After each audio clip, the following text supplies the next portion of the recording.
Bonjour à tous, ravi de vous retrouver sur Public Sénat. Le projet de loi sur la transition énergétique, c'est l'un des textes phares de cette session parlementaire. La ministre de l'écologie, Ségolène Royal, en avait présenté les grandes lignes avant l'été.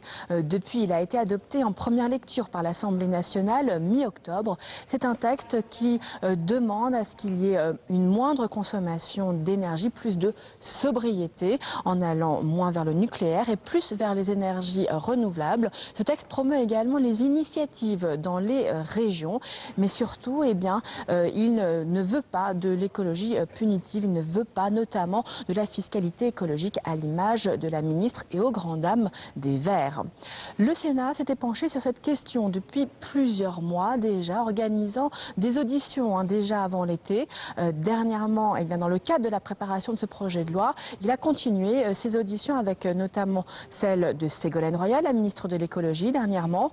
Aujourd'hui, la commission du développement durable, présidée par le sénateur centriste Hervé Maurey, continue de se pencher sur cette question avec l'organisation d'une table ronde sur ce thème, regroupant de nombreux think tanks spécialisés. Tout de suite, on prend donc la direction de cette audition.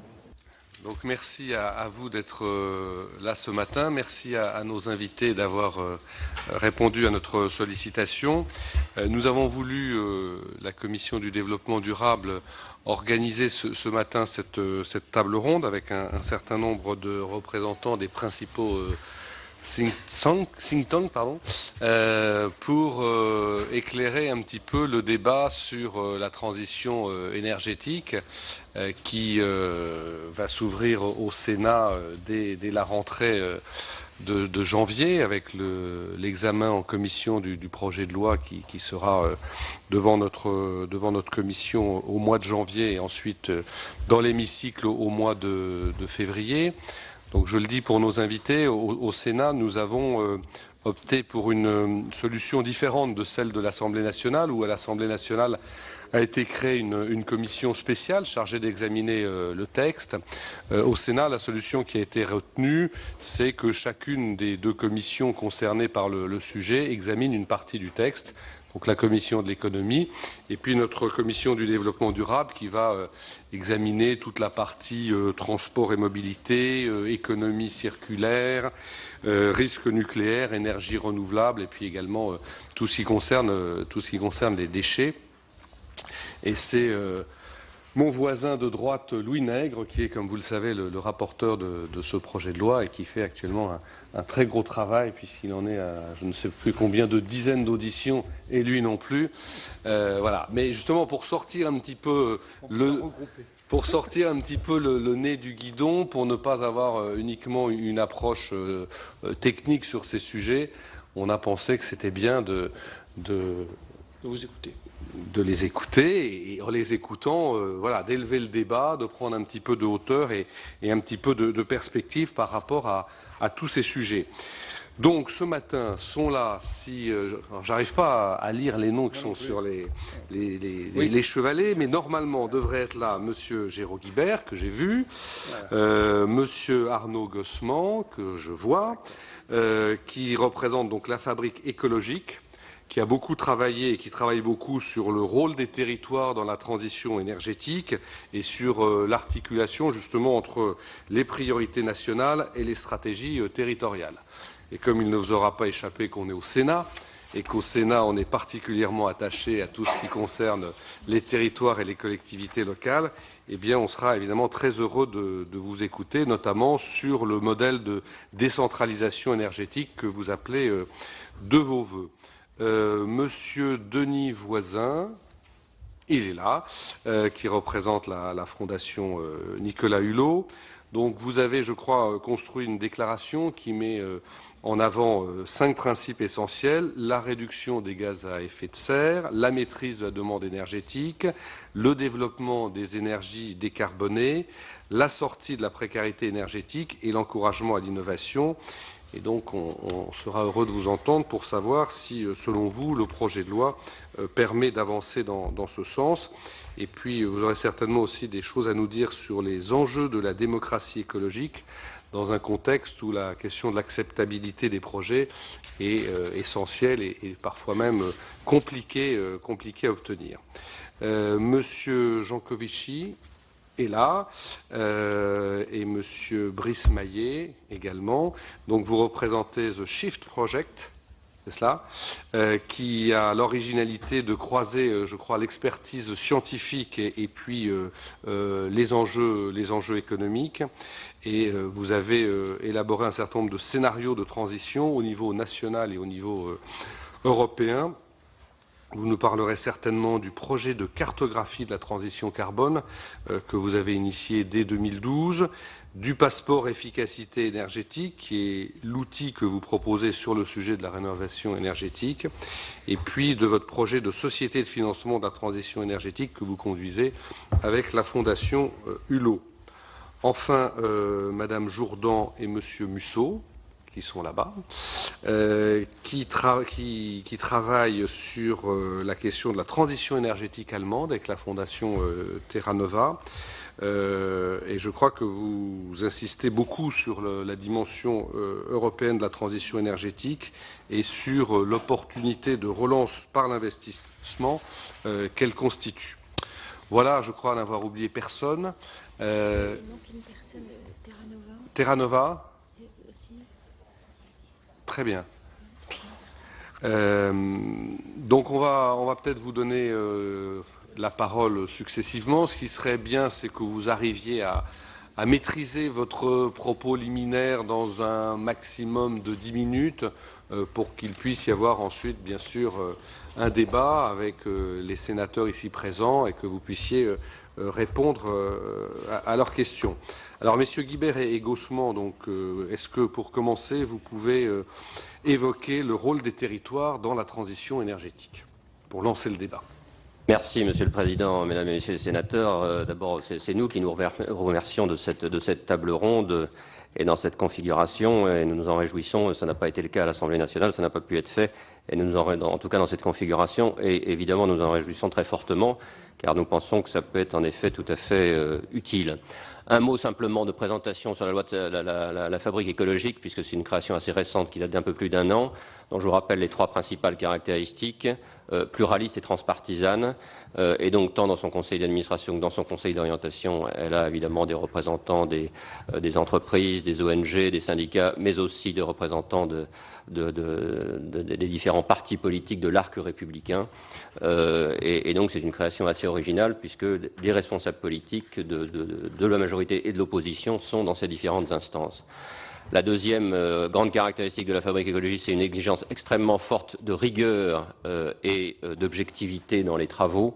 Et nous avons mis en place un certain nombre de procédures de validation qui permettent de les garantir.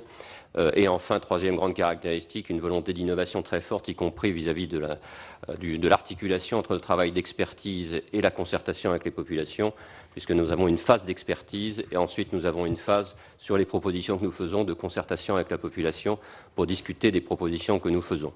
Nous en sommes aujourd'hui à notre 8e note. Et donc nous sommes sur un rythme d'environ 6 à 8 notes par an qui correspondent à ces caractéristiques. Sur le sujet qui nous occupe aujourd'hui, nous avons mené trois catégories de travaux.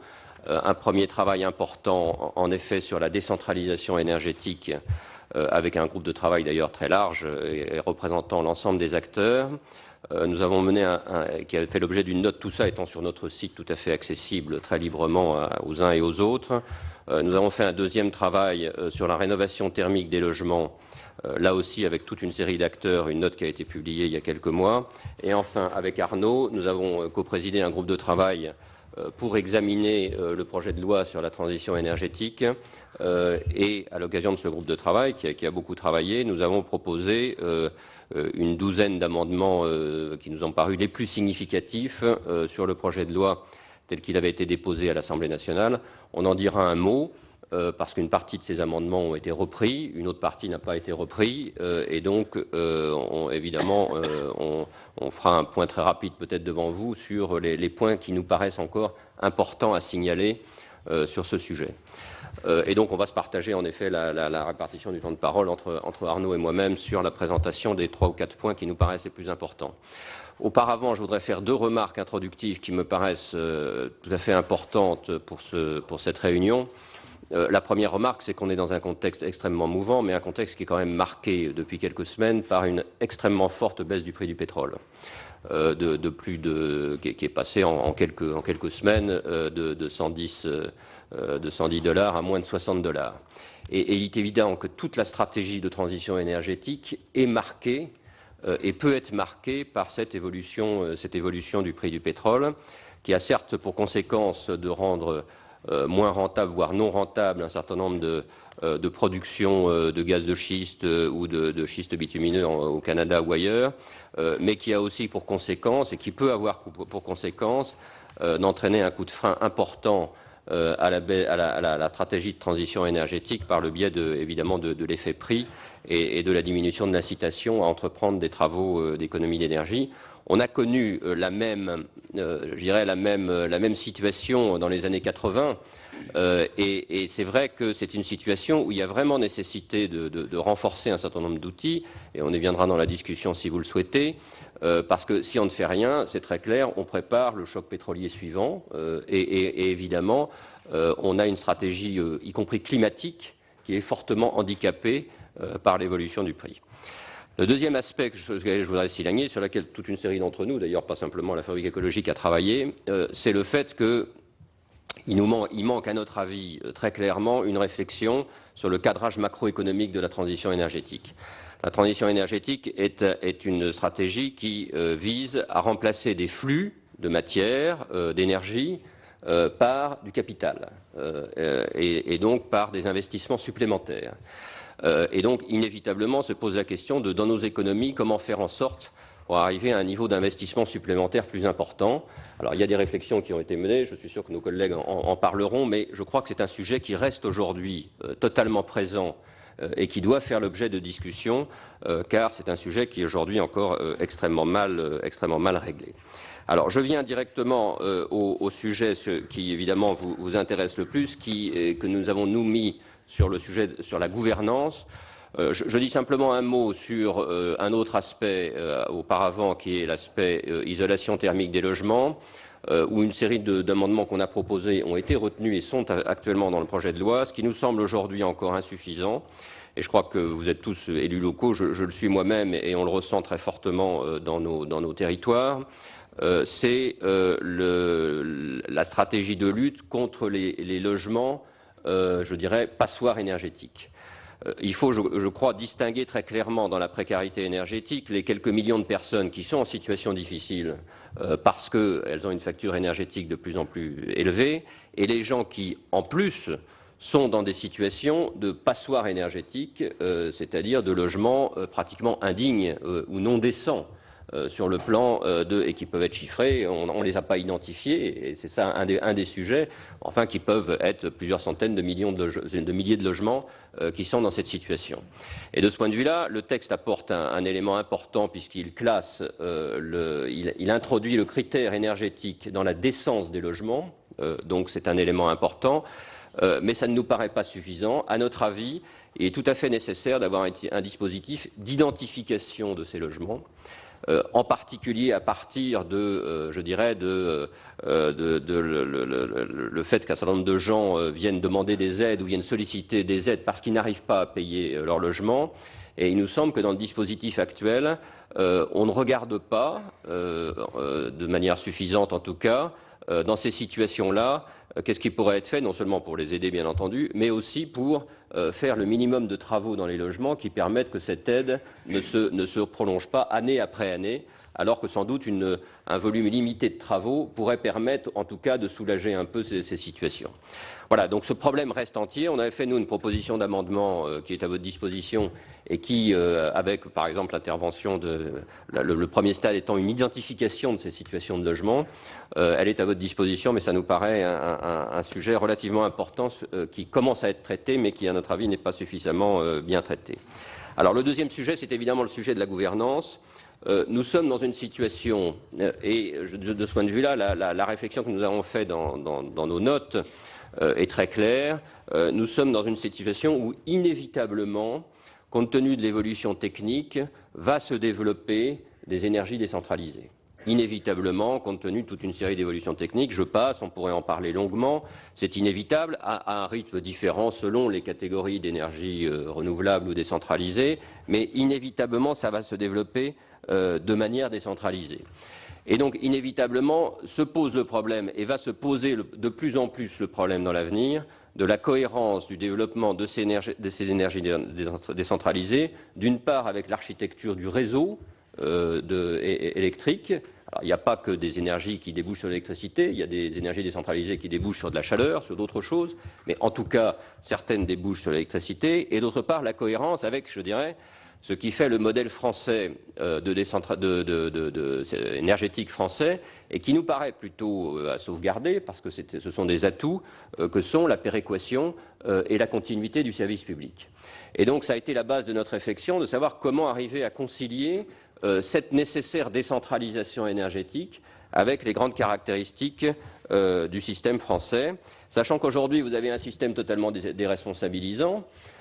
Puisque vous avez officiellement des collectivités locales, et en particulier les régions, qui sont chargées du développement, par l'intermédiaire de la confection de schémas territoriaux, du développement des énergies décentralisées ou renouvelables, mais il n'y a aucune articulation entre ce qu'elles peuvent entreprendre dans ce domaine et les conséquences que ça peut avoir sur les réseaux, ou les conséquences que ça peut avoir en termes de contribution au service public de l'électricité, dont chacun sait que le volume augmente très rapidement ces dernières années.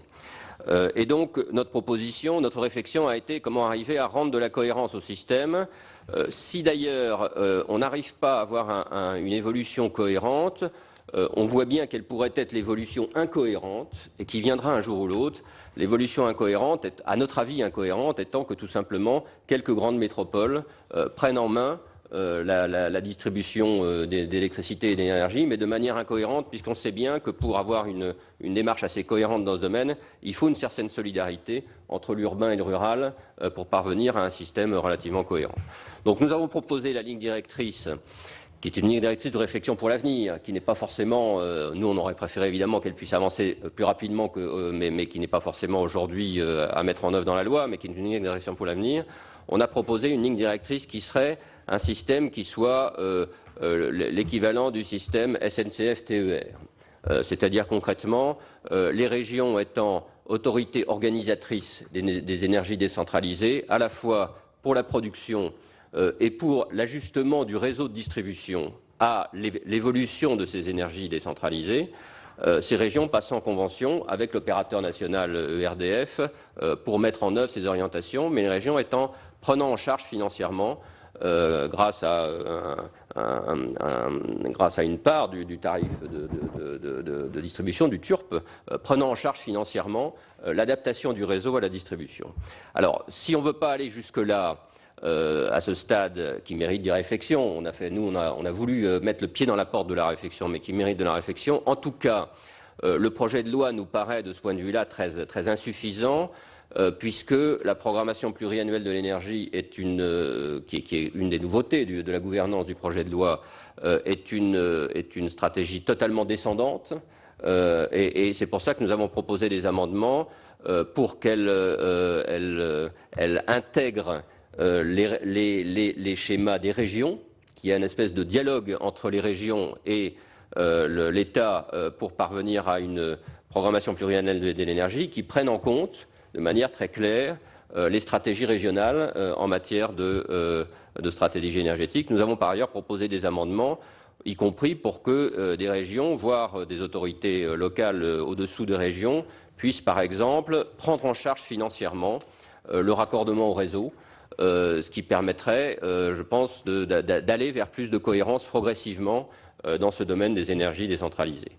Voilà, tout ça est à votre disposition. Les amendements sont sur la table et sont sur notre site et sont à votre disposition. Voilà les quelques réflexions, Monsieur le Président, que je voulais faire. Et je passe la parole à Arnaud Gossement, en tout cas sur deux autres aspects qui nous paraissent importants du projet de loi et qui méritent réflexion. Allez-y, allez-y. Bonjour, Monsieur le Président, Mesdames, Messieurs les sénateurs, chers collègues. Quelques observations, cette fois-ci plus, on va dire plus juridiques, puisqu'il s'agit de mon métier, sur trois petits points. La gouvernance, juste pour compléter ce que vient de dire Monsieur Guibert, et puis les déchets, les énergies renouvelables. Sur la gouvernance, effectivement, la Fabrique écologique a souhaité souligner le fait qu'il y avait un paradoxe. Nous sommes dans un contexte de réforme territoriale que le Sénat connaît bien, de fusion des régions et de discussion du projet de loi portant nouvelle organisation du territoire de la République. Et le lien entre le texte qui nous occupe aujourd'hui et ces deux autres textes n'est pas nécessairement fait. Ça, c'est un premier regret. Et le deuxième regret, c'est que le texte transition énergétique reste effectivement dans une logique du haut vers le bas. À l'article 48, à partir de l'article 48, on vous propose 3 outils de pilotage de la transition énergétique, le budget carbone, la stratégie nationale bas carbone et ensuite la programmation pluriannuelle de l'énergie. En soi, ces outils paraissent très intéressants, notamment leur caractère pluriannuel pour la PPE. Problème, ils sont tous les 3 adoptés par décret.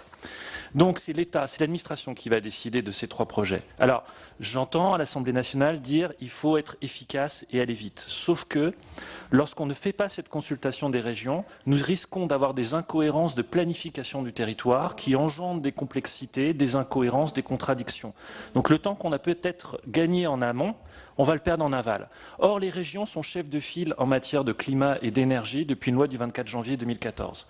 Et les régions, dans le cadre de la loi NOTRe, nouvelle organisation du territoire de la République, vont avoir la planification grâce au SRAT, le schéma régional d'aménagement et de développement durable du territoire, qui va inclure le plan déchets et les schémas régionaux climat et énergie. De telle sorte qu'on va avoir une planification de l'énergie par les régions et une planification de la transition énergétique par l'État sans lien entre les deux.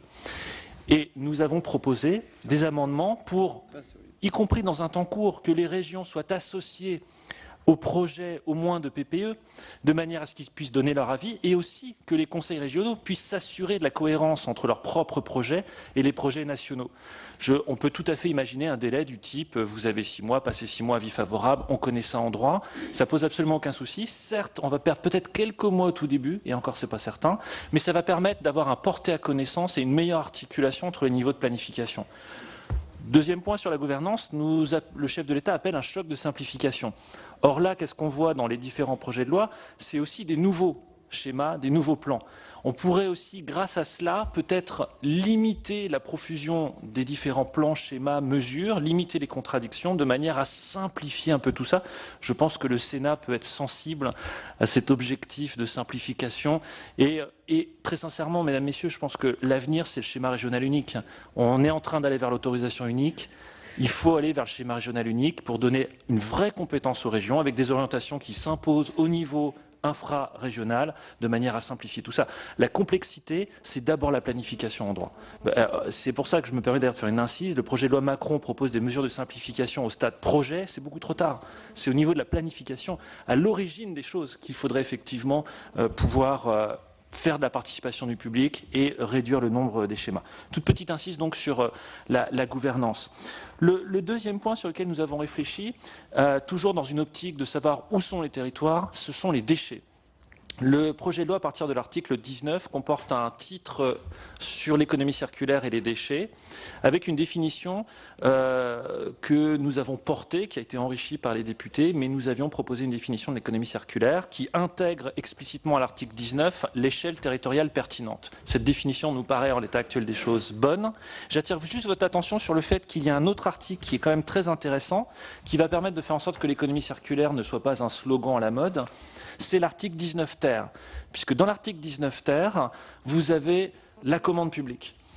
La loi ESS que vous avez votée récemment, l'été dernier, permet de demander aux grands pouvoirs adjudicateurs, on ne va pas embêter les petits maires avec ça, les grands pouvoirs adjudicateurs, essentiellement les régions, de créer un schéma de promotion des achats publics responsables.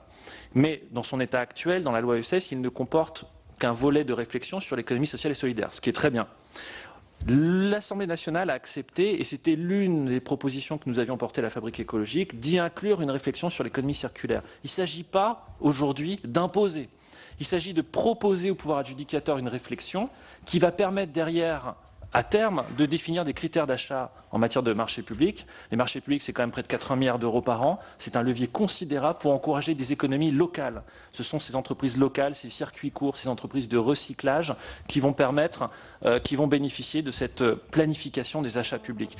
Voilà, donc c'est plus une prise de parole là pour vous proposer de ne pas toucher à l'article 19 ter en fait,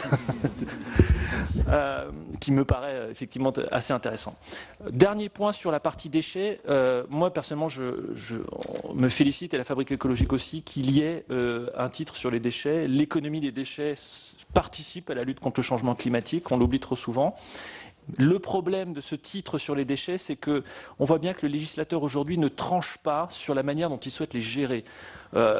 J'ai déjà suffisamment embêté M. Louis Nègre avec cette histoire-là, mais REP ou pas REP, il y a un moment donné où il faut un petit peu choisir. Je sais que les élus locaux, ça suscite souvent des débats assez passionnés, et ça, beaucoup de sénateurs sont très informés de ces questions sur faut-il des nouveaux éco-organismes, faut-il étendre les périmètres des filières de recyclage, de responsabilité élargie du producteur. Dans le texte, on ne tranche pas, notamment sur une question cruciale qui est celle des déchets du BTP. Il y a effectivement un mécanisme qui est proposé de récupération chez certains distributeurs de certains déchets du BTP. Je pense que le Sénat, là, vraiment, pourrait avoir une plus-value en disant, voilà, concrètement, aujourd'hui, la collecte et le traitement des déchets, notre modèle, c'est celui-ci, on tranche. Or là, on voit bien qu'on adapte. Je vous donne un exemple, l'article 21, par exemple. Alors, on ne veut pas de nouveaux éco-organismes, mais on fait porter par les éco-organismes la charge du financement de la prévention amont et aval de la production de déchets. Alors, ça va être donc très bien pour certaines filières, pas pour d'autres, il va y avoir des situations d'inégalité. Et puis le problème aussi, c'est que certains éco-organismes vont demander à leurs adhérents de l'argent qu'ils vont rendre à leurs adhérents. Je pense aux éco-organismes de déchets pro qui n'ont pas affaire aux collectivités territoriales. Il y a une sorte de boucle très circulaire cette fois-ci. On va demander à des producteurs de l'argent qu'on va leur rendre ensuite. L'article 21 me paraît incohérent du point de vue juridique. Donc voilà, et pourquoi? Parce qu'il n'y a pas de politique claire sur, au niveau des territoires, qu'est-ce qu'on fait en matière de collecte et de traitement des déchets. Dernier point sur les énergies renouvelables. Là aussi, c'est l'occasion, cette loi, de trancher des débats vifs, polémiques, passionnels. Je pense notamment à l'énergie éolienne, avec, je pense, deux axes possibles. Petit 1, il faut améliorer la planification. On devait le faire à la suite du Grenelle avec les schémas régionaux climat-air-énergie. C'est un relatif échec. Et j'attire votre attention sur le fait que le tribunal administratif de Paris, le 13 novembre 2014, a annulé le schéma régional éolien d'Île-de-France, ce qui fait peser donc une insécurité juridique sur les autres schémas, et pas que le schéma régional éolien. Le Conseil constitutionnel également a reproché au schéma régional climat-air-énergie de ne pas suffisamment encadrer la participation du public. Or, ça serait plus intelligent de faire de la participation du public en amont, au moment de la planification, qu'en aval, au moment du projet, où on a des enquêtes publiques qui attirent personne, sauf des personnes qui ne changeront pas d'avis, et un pauvre commissaire enquêteur qui subit les observations des uns et des autres. On pourrait donc déplacer la participation, il faut la garder au stade projet, mais la mettre plus en amont, comme le Conseil constitutionnel le propose, et le Conseil constitutionnel, clairement, aujourd'hui appelle le législateur, donc vous, à repenser la participation du public en matière de planification territoriale, climat et énergie. C'est dommage que l'Assemblée nationale ne se soit pas saisie de cette décision à la suite d'une QPC du Conseil constitutionnel. Deux tout petits derniers points. En général, quand on dit ça, c'est qu'il faut s'inquiéter parce que l'orateur n'a pas fini. Sur... Pardon ? J'observe effectivement cela. Là, je vous promets que c'est vrai. Même si c'est dur de limiter un avocat en temps de parole, là, je vous promets que c'est vrai. Sur l'éolien, je pense d'abord qu'il y a un problème de planification pour apaiser les esprits et avoir une participation plus en amont, comme je vous le disais. Deuxième point, il faut simplifier ce régime en matière d'énergie renouvelable. Aujourd'hui, tout le monde est perdant. Ceux qui sont opposés au développement des énergies renouvelables ont l'impression d'être consultés à un moment donné où les jeux sont faits, et ceux qui sont pour sont confrontés à une montagne de normes absolument inouïes. On pourrait simplifier tout en améliorant la concertation et en ne laissant pas les élus au milieu de tout ça. Un amendement avait été proposé à l'Assemblée nationale que nous avions porté également pour faire passer l'énergie éolienne du régime de l'autorisation lourde au régime de l'enregistrement. Aujourd'hui, les porcheries et hier, les installations de stockage de déchets inertes sont passées au régime de l'enregistrement. Il faudra m'expliquer pourquoi une éolienne aujourd'hui est considérée en droit comme nettement plus dangereuse qu'une porcherie et aussi dangereuse qu'une raffinerie ou un incinérateur. Je pense qu'on pourrait tout à fait, en consolidant la participation amont, avoir un régime d'enregistrement en matière d'éolien. Et puis, Alors, l'Assemblée nationale a fait une mesure de simplification, c'est sur la loi littorale, mais c'est tout. Et puis, ce qui est un petit peu dommage aussi, c'est de ne pas donner d'un peu d'éclairage aux autres filières. J'attire juste votre attention sur le fait qu'il y a un problème dans cette loi, puisque en matière d'obligation d'achat, l'État clairement indique qu'il veut passer du système actuel d'obligation d'achat à un système de complément de rémunération. Bon, c'est une recommandation de la Commission européenne. Pour une fois, la France sera très proactive et va transposer, avant même que le texte soit publié, une recommandation de la Commission européenne. Pourquoi pas? Sauf qu'il n'y a rien dans la loi sur la période transitoire. Donc on va créer de l'incertitude pour les investisseurs, quels qu'ils soient, quelles que soient les énergies renouvelables. Et lorsque la loi va être publiée au journal officiel, seules les installations d'énergie renouvelable listées par décret auront droit à l'obligation d'achat. Or, le décret aujourd'hui, on ne sait pas où il est. Et ce qui veut dire que les autorités en charge de l'obligation d'achat, principalement EDF, demain pourront, enfin quelque part, je leur en veux pas, une lecture juridique pourrait être de dire j'attends de savoir quelles sont les installations soumises au bénéfice de l'obligation d'achat pour pouvoir leur en faire bénéficier. J'ai été beaucoup trop long, je vous remercie. Non, c'était très intéressant, mais c'est vrai qu'il faut essayer de limiter le temps de parole parce que vous êtes assez nombreux, qu'il y a un certain nombre de sénateurs qui ont beaucoup de questions à vous poser et donc il faut, au risque d'être un peu rabat-joie, mais j'ai ce triste rôle ce matin, je vais vous demander d'essayer d'être le plus bref possible. Monsieur Voisin, donc, qui représente le think tank de la Fondation Nicolas Hulot, je vous donne la parole, vous allez peut-être préciser quels sont pour vous les principes à respecter pour une véritable transition énergétique. Merci Monsieur le Président, Mesdames et Messieurs les sénateurs. Oui, moi j'ai quatre points sur lesquels je vais insister particulièrement sur ce projet de loi transition énergétique. Le premier concernera la fiscalité, le deuxième le bâtiment, mobilité, et puis sur la démocratie, puisque vous m'avez invité à parler un peu de gouvernance, même si ce n'est pas mon domaine de prédilection à titre personnel. Nous, en tout cas en tant que Fondation Nicolas Hulot, on est plutôt satisfait du texte qui est sorti de l'Assemblée. On avait fait une trentaine de propositions dont beaucoup ont déjà été intégrées dans ce texte. Je ne vais pas y revenir ici, mais il reste quand même beaucoup de choses à préciser, à améliorer, voire des choses à intégrer puisqu'elles n'ont pas du tout été intégrées. Une chose qui a été faite en moitié et sur laquelle je voudrais insister au début de mon propos, c'est finalement cet article qui a été inséré sur la fiscalité et qui fixait l'objectif de procéder à un élargissement progressif de la part carbone dans la taxe intérieure de consommation sur les produits énergétiques. Donc vous savez qu'on a mis en place en France, depuis cette année, finalement 2014, cette taxe carbone, enfin finalement qui est une part carbone dans la TICPE. C'est quelque chose de très important. Il y a une trajectoire qui est prévue jusqu'à 2016. Et nous, dans le cadre de ce projet de loi qui fixe des grands objectifs de long terme, il nous paraissait essentiel de faire figurer finalement un objectif aussi d'évolution de cette fiscalité carbone, encore plus aujourd'hui dans le contexte où on a un prix du baril qui baisse fortement et donc la question se pose d'autant plus de ce point de vue-là. Et donc on sait que les travaux qui ont été conduits précédemment par de nombreux groupes d'experts fixer l'objectif finalement de 100 € par tonne de CO2 en 2030 pour aller vers le facteur 4, pour être en phase. On sait que c'est un levier puissant à la fois pour favoriser l'innovation, pour favoriser la réduction des émissions. Et donc c'est quelque chose qui pour nous est important et qu'on vous demande peut-être de réintégrer finalement dans cet article. Il s'agirait juste de préciser. Voilà, le comité fiscalité écologique avait fait des propositions qui allaient dans ce sens l'année dernière, et puis il va être relancé bientôt pour continuer à travailler sur ce sujet. Un autre point sur la fiscalité, c'est aussi de permettre finalement aux collectivités locales d'expérimenter. On a vu que ça a déjà pu commencer à être fait, mais d'expérimenter de certaines choses. En particulier, bon, je pense on l'a demandé récemment aussi lors de la conférence environnementale, mais à l'écotaxe, où effectivement il faut permettre aux régions, par exemple, d'expérimenter cette écotaxe.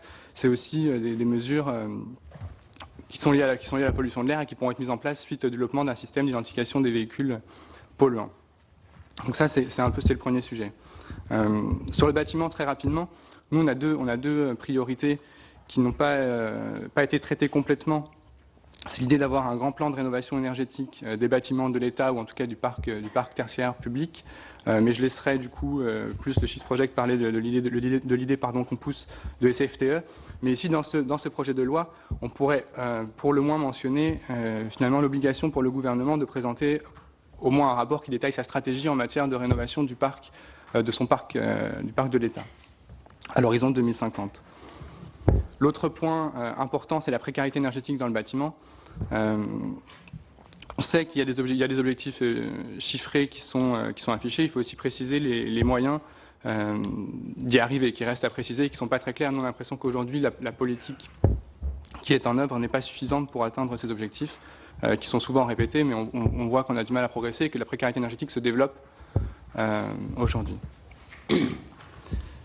Le sujet sur lequel j'aimerais le plus insister, puisque finalement celui qui a été le moins bien pris en compte dans ce projet de loi à l'état actuel, tel qu'il sort de l'Assemblée, c'est la mobilité.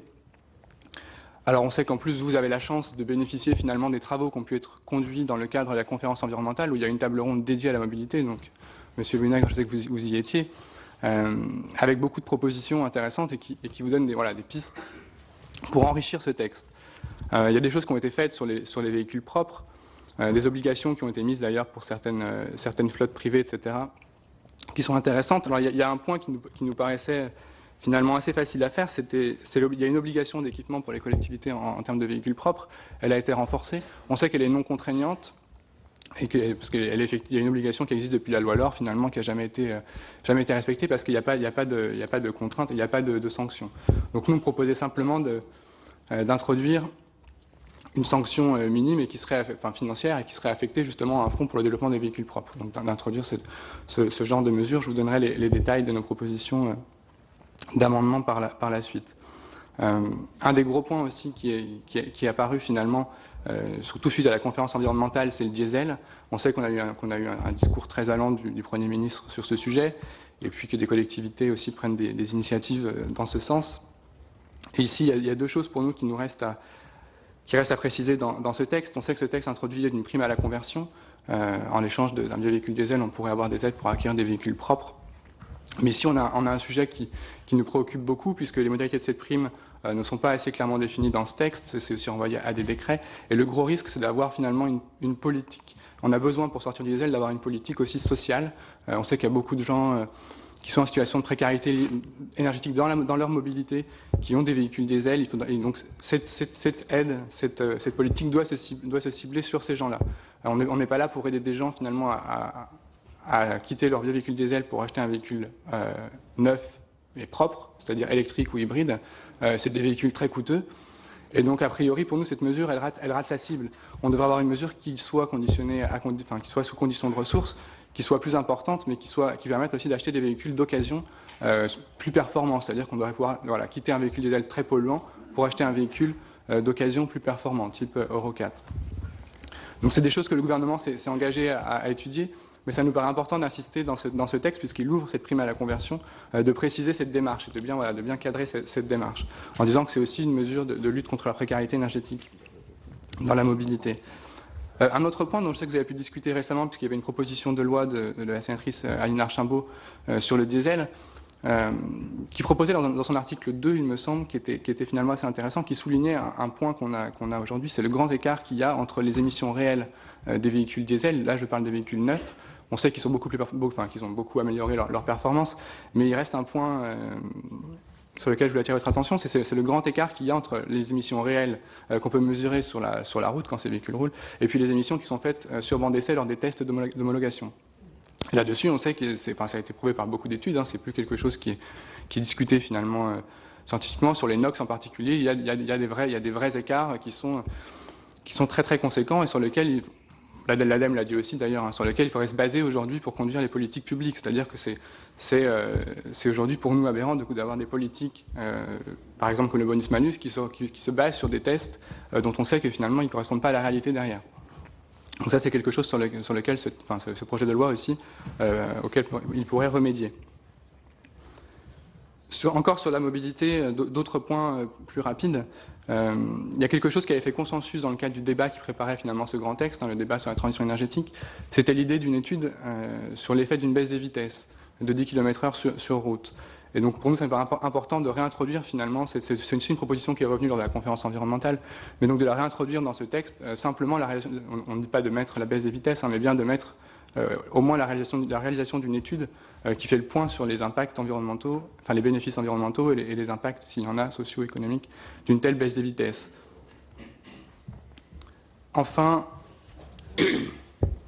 oui, deux autres points. Donc deux points sur les plus réglementaires, sur les PDE, les PDU. On sait que ce texte aussi fixe un objectif finalement de développer les plans de mobilité pour les entreprises de plus de 100 salariés, ce qui est une très bonne chose, c'est quelque chose qu'on avait demandé. Un point qui est apparu lors de la conférence environnementale, c'est aussi la nécessité finalement de définir qu'est-ce que c'est qu'exactement ces plans de mobilité, comment est-ce qu'on les construit au sein de l'entreprise, comment est-ce qu'on les construit l'entreprise en lien avec les collectivités locales, et c'est quelque chose qui demande à être précisé aujourd'hui, en cohérence avec ce qui est ressorti de la conférence environnementale. Enfin, donc oui, un dernier point sur la mobilité, c'est au niveau des performances des véhicules. Il nous paraissait aussi important dans ce texte, et ça n'a pas été fait précédemment, de faire figurer finalement des objectifs français de performance des véhicules en termes d'émissions de CO2 et de particules. On sait qu'au niveau européen, il y a des objectifs qui sont fixés par des directives européennes, mais on sait qu'on a aujourd'hui un problème, puisqu'on a un objectif qui est fixé à 2020, mais il y a l'idée d'abandonner un objectif finalement pour 2025 et de repousser plus tard. Et la position de la France au niveau européen là-dessus est assez inquiétante, et ce serait bien d'avoir des objectifs fixés du coup au niveau national, quoi qu'il se passe au niveau européen, parce qu'on sait qu'il y a un lobby important des Allemands pour finalement ne pas avancer au niveau européen sur les performances des véhicules en matière de CO2. C'est quelque chose que ce texte pourrait finalement préciser de lui-même. Enfin, sur la question de la gouvernance et de la démocratie, donc je vais être assez rapide. Il y a deux choses dans ce texte qui sont directement liées à ce texte. Pour nous, c'est l'idée d'assurer une certaine transparence de la programmation pluriannuelle de l'énergie en mettant en place un comité d'experts pluraliste, dont la composition restera à préciser, et puis de relancer ce qui avait été fait aussi dans le cadre du débat, finalement, c'est les comités citoyens, de faire des conférences de citoyens pour continuer à faire de la pédagogie sur cette politique énergétique. Après ça, il y a des choses qui sont beaucoup plus vastes, comme pouvait le souligner Arnaud Gossement, sur la participation, sur la gouvernance, etc. Mais il y a eu un discours donc assez engageant du président de la République là-dessus. Donc il y a un chantier qui va s'ouvrir sur ce sujet, en tout cas on l'espère. Et j'imagine que ce sera dans ce cadre-là aussi, puisque nous on va le demander. On pense qu'il faudrait une loi très clairement sur cette question-là de la participation du public et de la démocratie participative. Et pas qu'on légifère là-dessus par ordonnance, comme se propose de le faire d'ailleurs en partie la loi Macron. Mais voilà, qu'on puisse aller plus loin dans le cadre de ces prochains travaux, en poursuivant les travaux qui ont pu être menés dans le cadre de la modernisation du droit de l'environnement, pardon. Sur ce point-là, effectivement, sur les projets, il faudrait intervenir en amont. Il y a des propositions qui ont été faites dans le cadre du rapport Thuot sur la réforme du code minier, qui aujourd'hui est un peu en stand-by, mais qui était intéressante aussi par rapport à comment est-ce qu'on peut réformer le commissaire enquêteur pour créer des groupes d'enquête à durée déterminée, qui retrouvent toutes les parties prenantes et qui pourraient sur les projets d'infrastructure, gérer les appels d'offres pour les études, etc. Donc éviter les conflits d'intérêts, qui pourraient aussi définir les modalités de la participation sur les projets sensibles. Il y a des choses qui sont intéressantes, en tout cas, qui sont à creuser, et sur lesquelles on reviendra par la suite, mais ce n'est pas forcément dans le cadre de ce projet de loi. Et oui, simplement pour information, j'imagine que vous avez reçu, nous on a fait donc 2 publications sur la mobilité, donc une sur mobilité et précarité, l'autre sur mobilité, et la question des territoires périurbains et ruraux qui ont quand même des problématiques très différentes, que vous avez dû recevoir, parce qu'on me semble qu'on vous les a envoyés, mais je pourrais vous les recommuniquer. Dedans, il y a beaucoup de propositions qui, justement, seraient possiblement intégrables dans ce texte. Voilà, merci. Merci beaucoup. Je vais donner la parole à M. Jancovici ou à M. Maillet pour évoquer un sujet important et qui est souvent mis en avant sur ce projet de loi, la question du financement et la question du modèle économique de ce projet de loi. Donc, nous vous écoutons.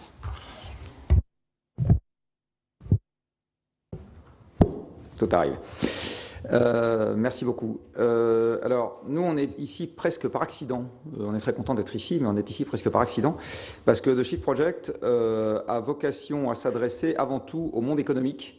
À la différence de mes collègues qui sont ici, on n'a pas vocation à s'adresser en premier au monde politique et on n'a pas vocation à s'adresser non plus en premier aux Français. La raison pour laquelle le nom est anglais, c'est qu'on a vocation aussi à parler beaucoup au niveau européen, Tout à l'heure, il a été évoqué la partie descendre vers le bas, c'est-à-dire ce qui se passe à l'échelon régional. Il faut aussi un tout petit peu s'intéresser à monter vers le haut, c'est-à-dire ce qui se passe à l'échelon européen. La France n'est pas seule au monde. Il y a quand même un certain nombre de textes européens qui encadrent ce que nous pouvons faire. Et par ailleurs, sur deux sujets dont je vais vous parler maintenant, qui sont l'approvisionnement pétrolier et gazier, si les Français pouvaient décider seuls de la quantité de pétrole et de gaz qu'ils veulent consommer, ça serait beau. Malheureusement, ce n'est pas comme ça que la situation se présente. Donc nous avons un tropisme économique extrêmement fort au Shift Project et notre écosystème premier, on va dire, c'est le monde économique qui a envie de réconcilier la préservation de notre maison commune avec une fiche de paye. Vous savez que nos concitoyens en ce moment se soucient un tout petit peu d'avoir une fiche de paye. Ça fait partie de leurs préoccupations qu'on peut difficilement leur enlever. Et dans tous les sondages, ils vous expliquent que l'environnement, ils aiment beaucoup ça, sauf qu'une fois qu'ils votent avec leurs pieds, ils vont aller faire autre chose. Et c'est normal, encore une fois, le monde économique a une importance centrale, qu'on le souhaite ou qu'on ne le souhaite pas, est malheureusement un débat un peu derrière nous, dans les démocraties. Donc ce qu'on cherche à faire au Shift Project, c'est cette idée un peu folle d'essayer de réconcilier des objectifs environnementaux. Et les objectifs environnementaux tels qu'on les voit, ils ont souvent un substrat scientifique fort. Et des objectifs économiques, parce que si on n'est pas capable de dire à qui on donne une fiche de paye et pourquoi faire dans un monde qui préserve l'environnement, eh bien on reste, allez, je vais être un peu taquin, dans la presse des beaux quartiers parisiens, mais on n'a pas beaucoup avancé. Une fois que j'ai dit ça, je vais vous donner quelques éclairages un peu généraux sur l'énergie et la transition énergétique. Alors d'abord, je voudrais rappeler une chose toute bête, je suis désolé, on n'échappe pas à son passé, c'est que l'énergie, avant d'être un sujet de débat, c'est une grandeur physique. L'énergie est une grandeur physique qui mesure les flux. Donc dès que vous avez un flux quelque part, de chaleur, de mouvement, de réaction chimique, etc., vous avez de l'énergie. Donc vous n'avez pas de vie sans énergie, vous n'avez pas d'économie sans énergie, vous n'avez pas de modification sans énergie. Et inversement, plus vous avez d'énergie, plus il se passe un grand nombre de choses autour de vous. Donc la consommation d'énergie d'un individu n'est rien d'autre que son aptitude à modifier l'espace qui l'environne. Plus il a d'énergie, plus il peut déplacer d'objets, plus il peut chauffer, refroidir des objets, plus il peut transformer, etc. Ce qui veut dire, soit dit en passant, que beaucoup d'énergie propre, c'est impossible par définition. Être propre, c'est toucher à rien. Avoir beaucoup d'énergie, c'est transformer beaucoup. Donc beaucoup d'énergie propre, ça n'existe pas. Et très souvent, les énergies propres sont les énergies infinitésimales. Dès qu'elles cessent de l'être, elles cessent d'être propres.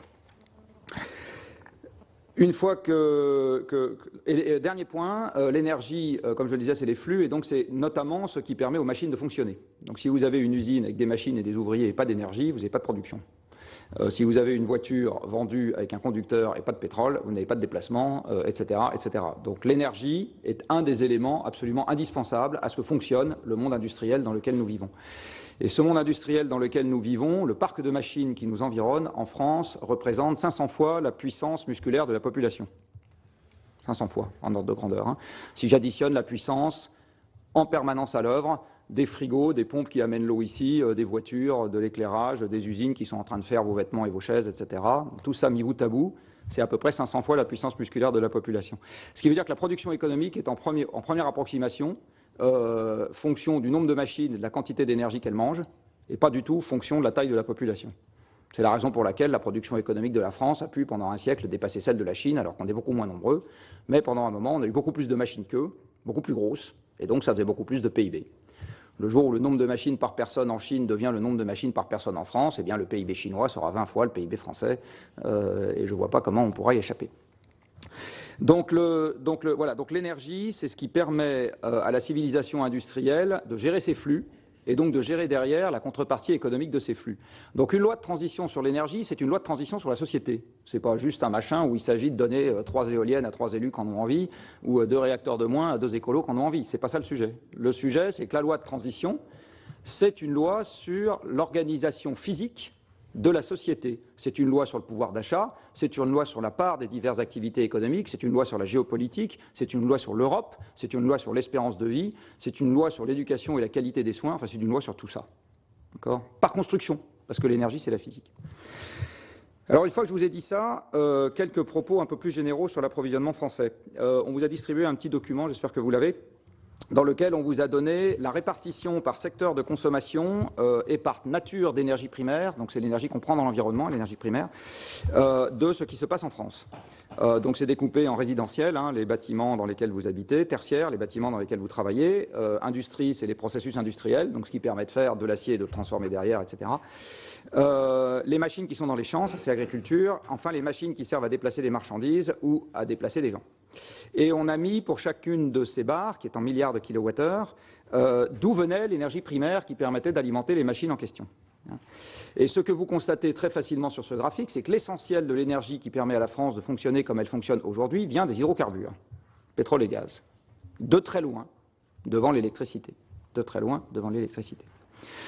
Si je regarde d'où vient la matière qui permet à l'énergie d'être disponible en France, eh bien vous voyez que sur la partie énergie finale, vous voyez 45% c'est du pétrole qui n'est pas produit en France, 25% c'est du gaz qui n'est pas produit en France, vient derrière le nucléaire, l'uranium n'est pas non plus produit en France, mais alors que nos importations de pétrole et de gaz nous coûtent actuellement, alors le pétrole vient de baisser, donc l'année dernière, nous a coûté 70 milliards d'euros, l'uranium nous en coûte 1.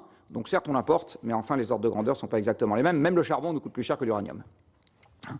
Et bien évidemment, c'est les combustibles fossiles qui sont à l'origine de la totalité de nos émissions de CO2. L'électricité non fossile, quelle qu'elle soit, n'y concourt que peu. Elle y concourt au moment de la fabrication des moyens de production, bien évidemment, et éventuellement des cycles amont et aval. Les deux graphiques que vous avez à la suite vous montrent que le pétrole et le gaz sont déjà en décrue subie en Europe.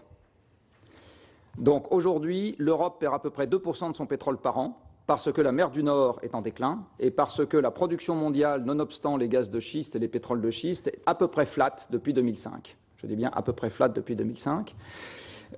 Et donc la part importable par l'Europe est en baisse puisque la consommation domestique des pays producteurs et la consommation des pays émergents est en hausse. Donc la part importable de l'Europe est en baisse. Donc que l'automobiliste français en ait envie ou pas, pour le moment, la quantité de carburant qui rentre en Europe baisse de 2% par an, en gros. Et je ne vous ai pas mis un autre graphique qui pourtant est très intéressant. Si vous regardez comment évolue la quantité de pétrole consommée dans le monde et le prix du pétrole sur un siècle, il n'y a pas de lien entre la quantité disponible et le prix. Ça peut vous paraître étonnant, mais il n'y a pas de lien entre la quantité disponible et le prix. Donc quand les gens vous disent le prix du pétrole baisse et donc on va en avoir plein, c'est faux. De même que quand ils vous disaient le prix du pétrole monte donc on va en manquer, c'est faux. Les deux sont faux. D'accord ? Il suffit de regarder les séries longues pour le savoir. Et ce qui est en train, et là où je suis d'accord avec Jérôme Guibert, c'est que ce qui est en train de s'annoncer là maintenant, c'est le prochain choc et la prochaine récession. C'est juste ça qui est en train de s'annoncer en ce moment.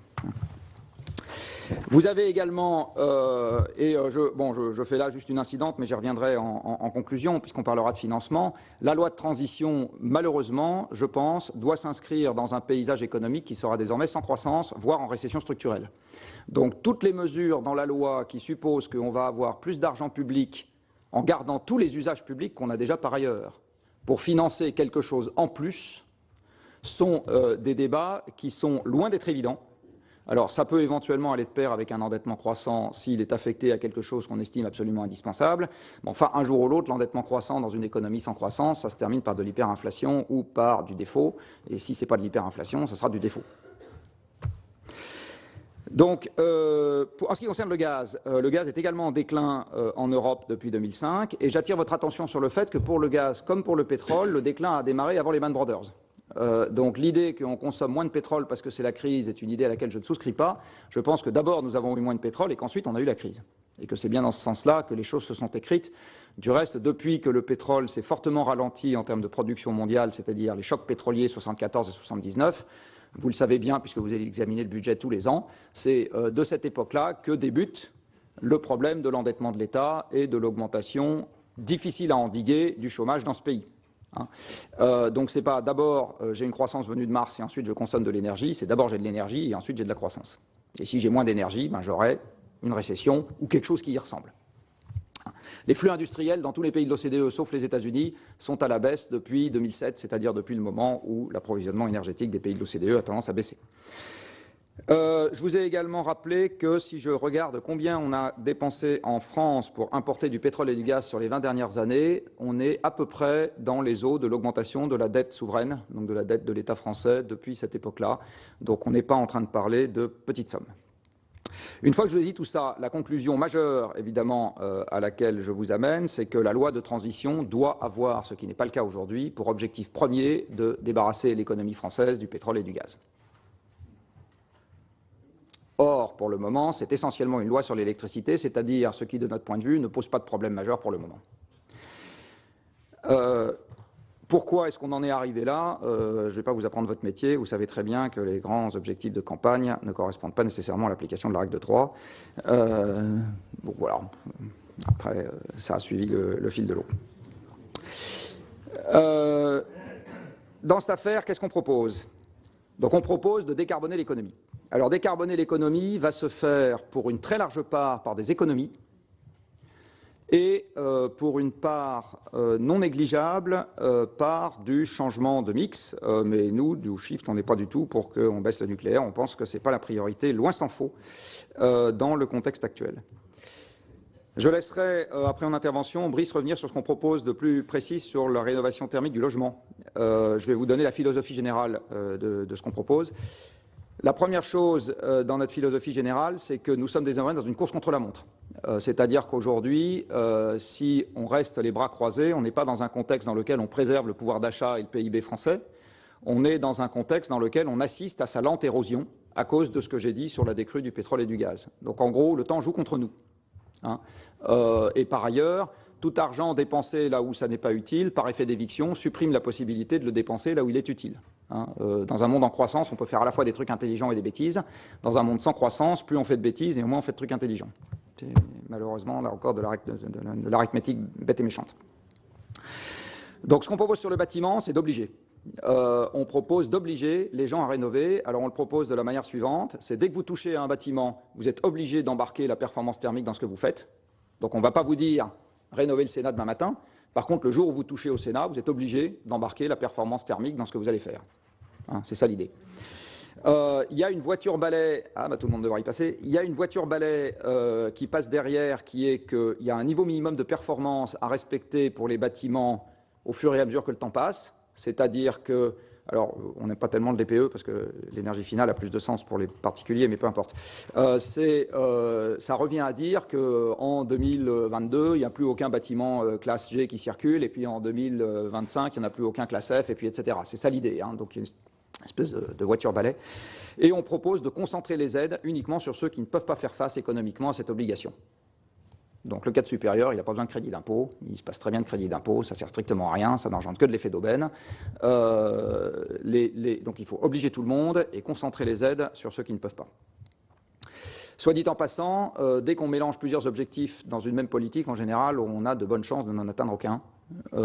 Et ça, je le dis pour la question difficile certes, mais de la précarité énergétique, où on a tendance à mélanger deux trucs et à penser que la précarité énergétique se traite par le prix de l'énergie. C'est la dernière des bêtises à faire. Il faut le traiter par n'importe quoi, sauf le prix de l'énergie. Pas moi qui dis ça, ça date d'il y a 25 ou 30 ans. Sur le tertiaire public, on a poussé très fort un projet qui s'est retrouvé, soit dit en passant, en très bonne place dans les propositions faites par la France à la Commission européenne dans le cadre du plan Juncker, donc SFTE, qui a été initié avec la FNH, qui, en gros, vise à profiter, je ne vais pas rentrer dans les détails aujourd'hui, mais vise à profiter d'un mécanisme qui a été mis en place pour, entre guillemets, le sauvetage des banques à la suite de la crise de Lehman Brothers, la SFEF.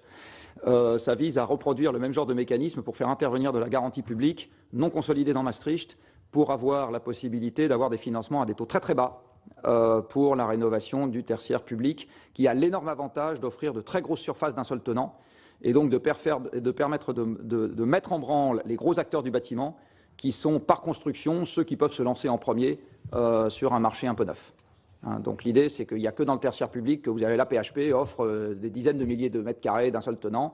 Ça peut faire des très gros marchés dans le cadre de PPP où les gros peuvent prendre le risque de la performance. Alors qu'avant que l'artisan du coin de la rue prenne le risque de la performance dans la rénovation du logement, il va encore se passer un certain temps.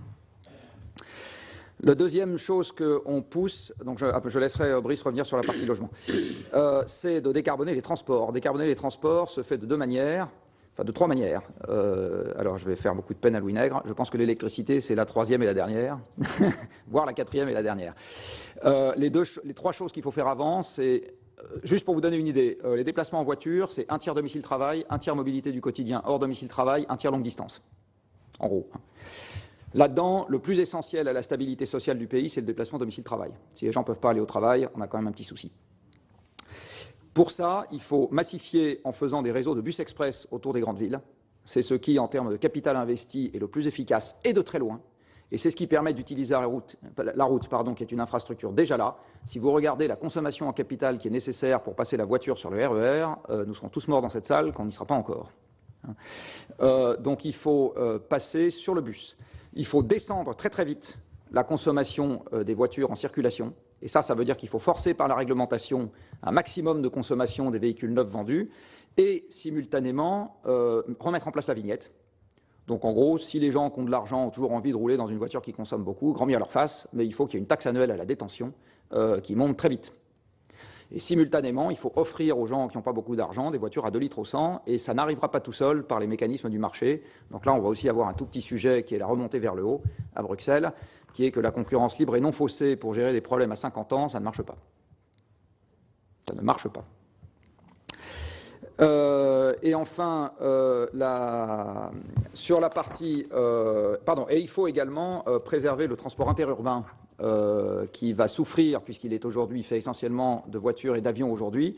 Il faut le basculer sur du train, parce que les échanges, c'est la paix, confère Jean Monnet, et donc il faut garder un flux d'échanges entre grandes métropoles européennes et le basculer sur le train.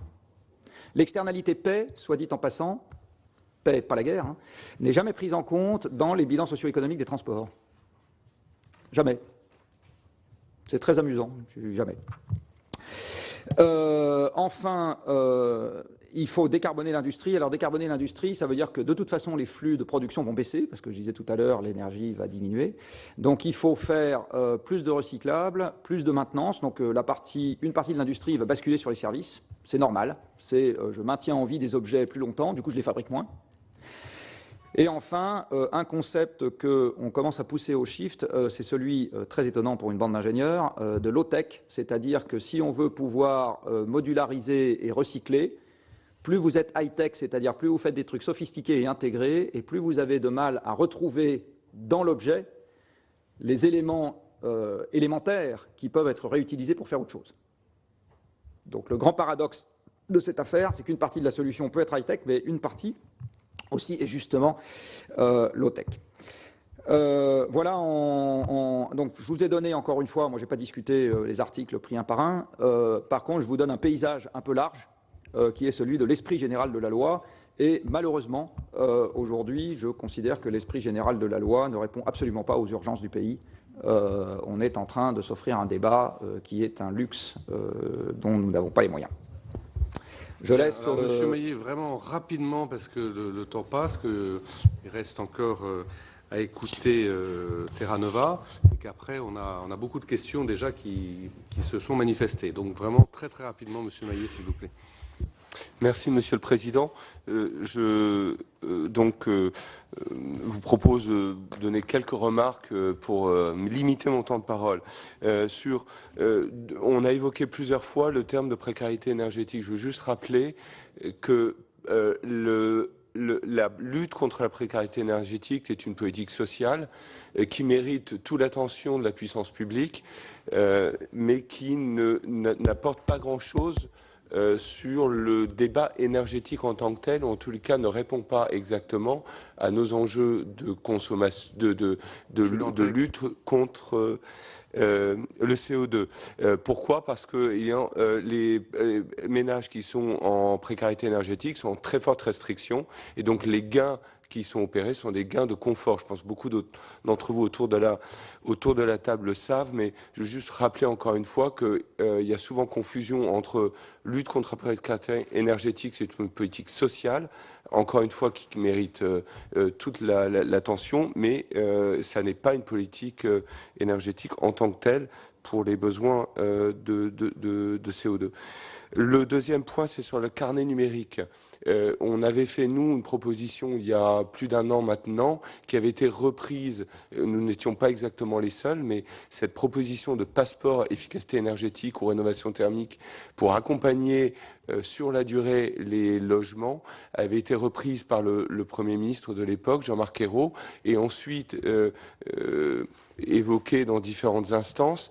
Aujourd'hui, dans la loi, il y a le terme de carnet numérique d'entretien, suivi d'entretien. Tout ça participe exactement du même concept, c'est une bonne chose. Je veux juste attirer votre attention sur le fait que sur le terrain, les acteurs professionnels de la filière et même les collectivités sont un petit peu perdus sur l'ensemble des termes qui sont utilisés. On parle de carte vitale pour le plan bâtiment durable, de passeport pour ce qui nous concerne et d'autres acteurs de la filière, de carnet numérique ici, de carnet d'entretien par ailleurs pour les copropriétés, dispositifs qui existent déjà. Et donc à un moment, il faudra, à mon avis, que les acteurs de l'État, les acteurs publics, pour une lisibilité de la politique sur le terrain, rassemblent un peu la terminologie et concentrent un peu la communication vers un dispositif que tout le monde comprend et qui est un peu généralisé. Donc que ce soit un terme ou un autre, peu importe, il faut on y vienne.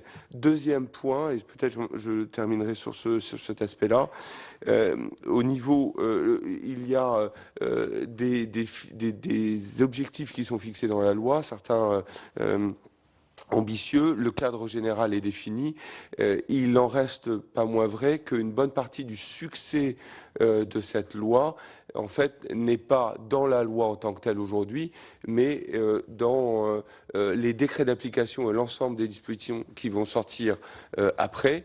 Et je veux juste attirer l'attention sur l'un d'entre eux, c'est ce qui concerne les niveaux de performance énergétique pour ce qui est de la réglementation thermique de l'existant, qui n'est pas évoqué dans le texte, mais qui est en fait déterminant pour le gain de performance des logements dans les années qui viennent, puisque vous savez bien que pour ce qui est, l'enjeu n'est pas dans les bâtiments neufs qui sont déjà soumis à la RT 2012, et ça n'est pas non plus sur les très grosses rénovations qui sont très peu nombreuses, mais c'est vraiment, l'enjeu réside dans le diffus et essentiellement la maison individuelle.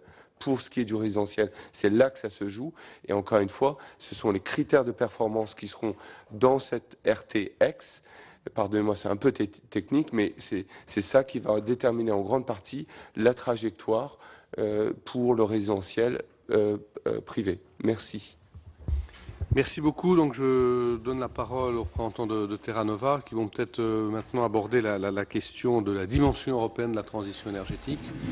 Le tout dans un délai le plus bref possible. Je rappelle qu'on souhaitait que tout le monde s'exprime dans un maximum de 10 minutes. Donc voilà. Merci beaucoup. Donc nous sommes 3 pour Terra Nova, Corentin Civy à ma droite, Pierre Musso à ma gauche et moi-même, Esther Jourdan. Le pôle énergie de Terra Nova a publié plusieurs notes sur les sujets qui nous occupent. Évidemment, on n'aura pas le temps de toutes les présenter, mais je vous en mentionne les thèmes pour référence. Une note sur les marchés de l'électricité, une note sur la transition énergétique en Allemagne, une note sur la politique gazière européenne, la rénovation énergétique des logements, le marché du carbone, la précarité énergétique et la question des investissements. Aujourd'hui, le point principal sur lequel on vous propose d'insister, c'est la question des investissements. Et je vais introduire le propos, développer le premier point, et je laisserai la parole à Pierre, qui développera le deuxième point et pourra conclure cette discussion. Alors pourquoi l'investissement? Le point de départ, c'est un constat qui rejoint très fortement celui qui a été partagé par Monsieur Jancovici. C'est un constat qui dit qu'aujourd'hui, notre croissance économique est très fortement reliée à la consommation d'énergie. Depuis la révolution industrielle, l'énergie alimente la croissance et alimente une amélioration de nos modes de vie et notre confort. La question centrale qui se pose aujourd'hui, c'est celle du découplage. Vous avez sûrement entendu ce mot. C'est de savoir si on sait, si on peut découpler cette consommation d'énergie et cette croissance économique. Et la difficulté à laquelle on est confronté, c'est que on ne sait pas bien répondre à cette question. Pourquoi? Parce que les modèles qu'on essaye de mobiliser pour évaluer les politiques publiques sont des modèles qui ont deux failles principales. La première, c'est que c'est des modèles qui comprennent, qui analysent très très mal cette dépendance passée entre énergie et croissance économique. Et deuxième faille, c'est que c'est des modèles qui sont basés sur le passé, même si c'est des modèles qui le comprennent mal. Or, aujourd'hui, le challenge qui s'offre à nous, c'est d'inventer un nouveau modèle dans lequel on sait vivre bien dans un monde fini et donc dans lequel extrapoler le passé pour évaluer l'avenir n'est absolument pas pertinent. Donc on est assez démunis et on a un choix qui s'offre à nous. Et ce choix, il est aujourd'hui dans le projet de loi. C'est l'objectif de diviser par 2, réduire de 50% nos consommations d'énergie à horizon 2050, avec une étape intermédiaire qui est de réduire de 20% à horizon 2030 nos consommations. Cet objectif, à notre avis, est absolument central. C'est l'objectif primordial, important de ce projet de loi. Et c'est un objectif, je suis sûre, qui fera débat et qui impliquera, si on souhaite l'atteindre et si on veut l'atteindre, soit parce qu'on n'a pas le choix, comme l'a dit Monsieur Jancovici, soit parce qu'on estime que c'est un objectif désirable pour notre société, qui nécessitera d'agir à tous les niveaux, et notamment au niveau des investissements. C'est le point principal sur lequel on va insister. Alors, pourquoi les investissements ? Aujourd'hui, il y a un relatif consensus qui se dégage à l'échelle européenne, qui est de dire qu'il faut faire de la relance par l'investissement et que dans ces thèmes prioritaires sur l'investissement, le sujet de l'énergie sera central.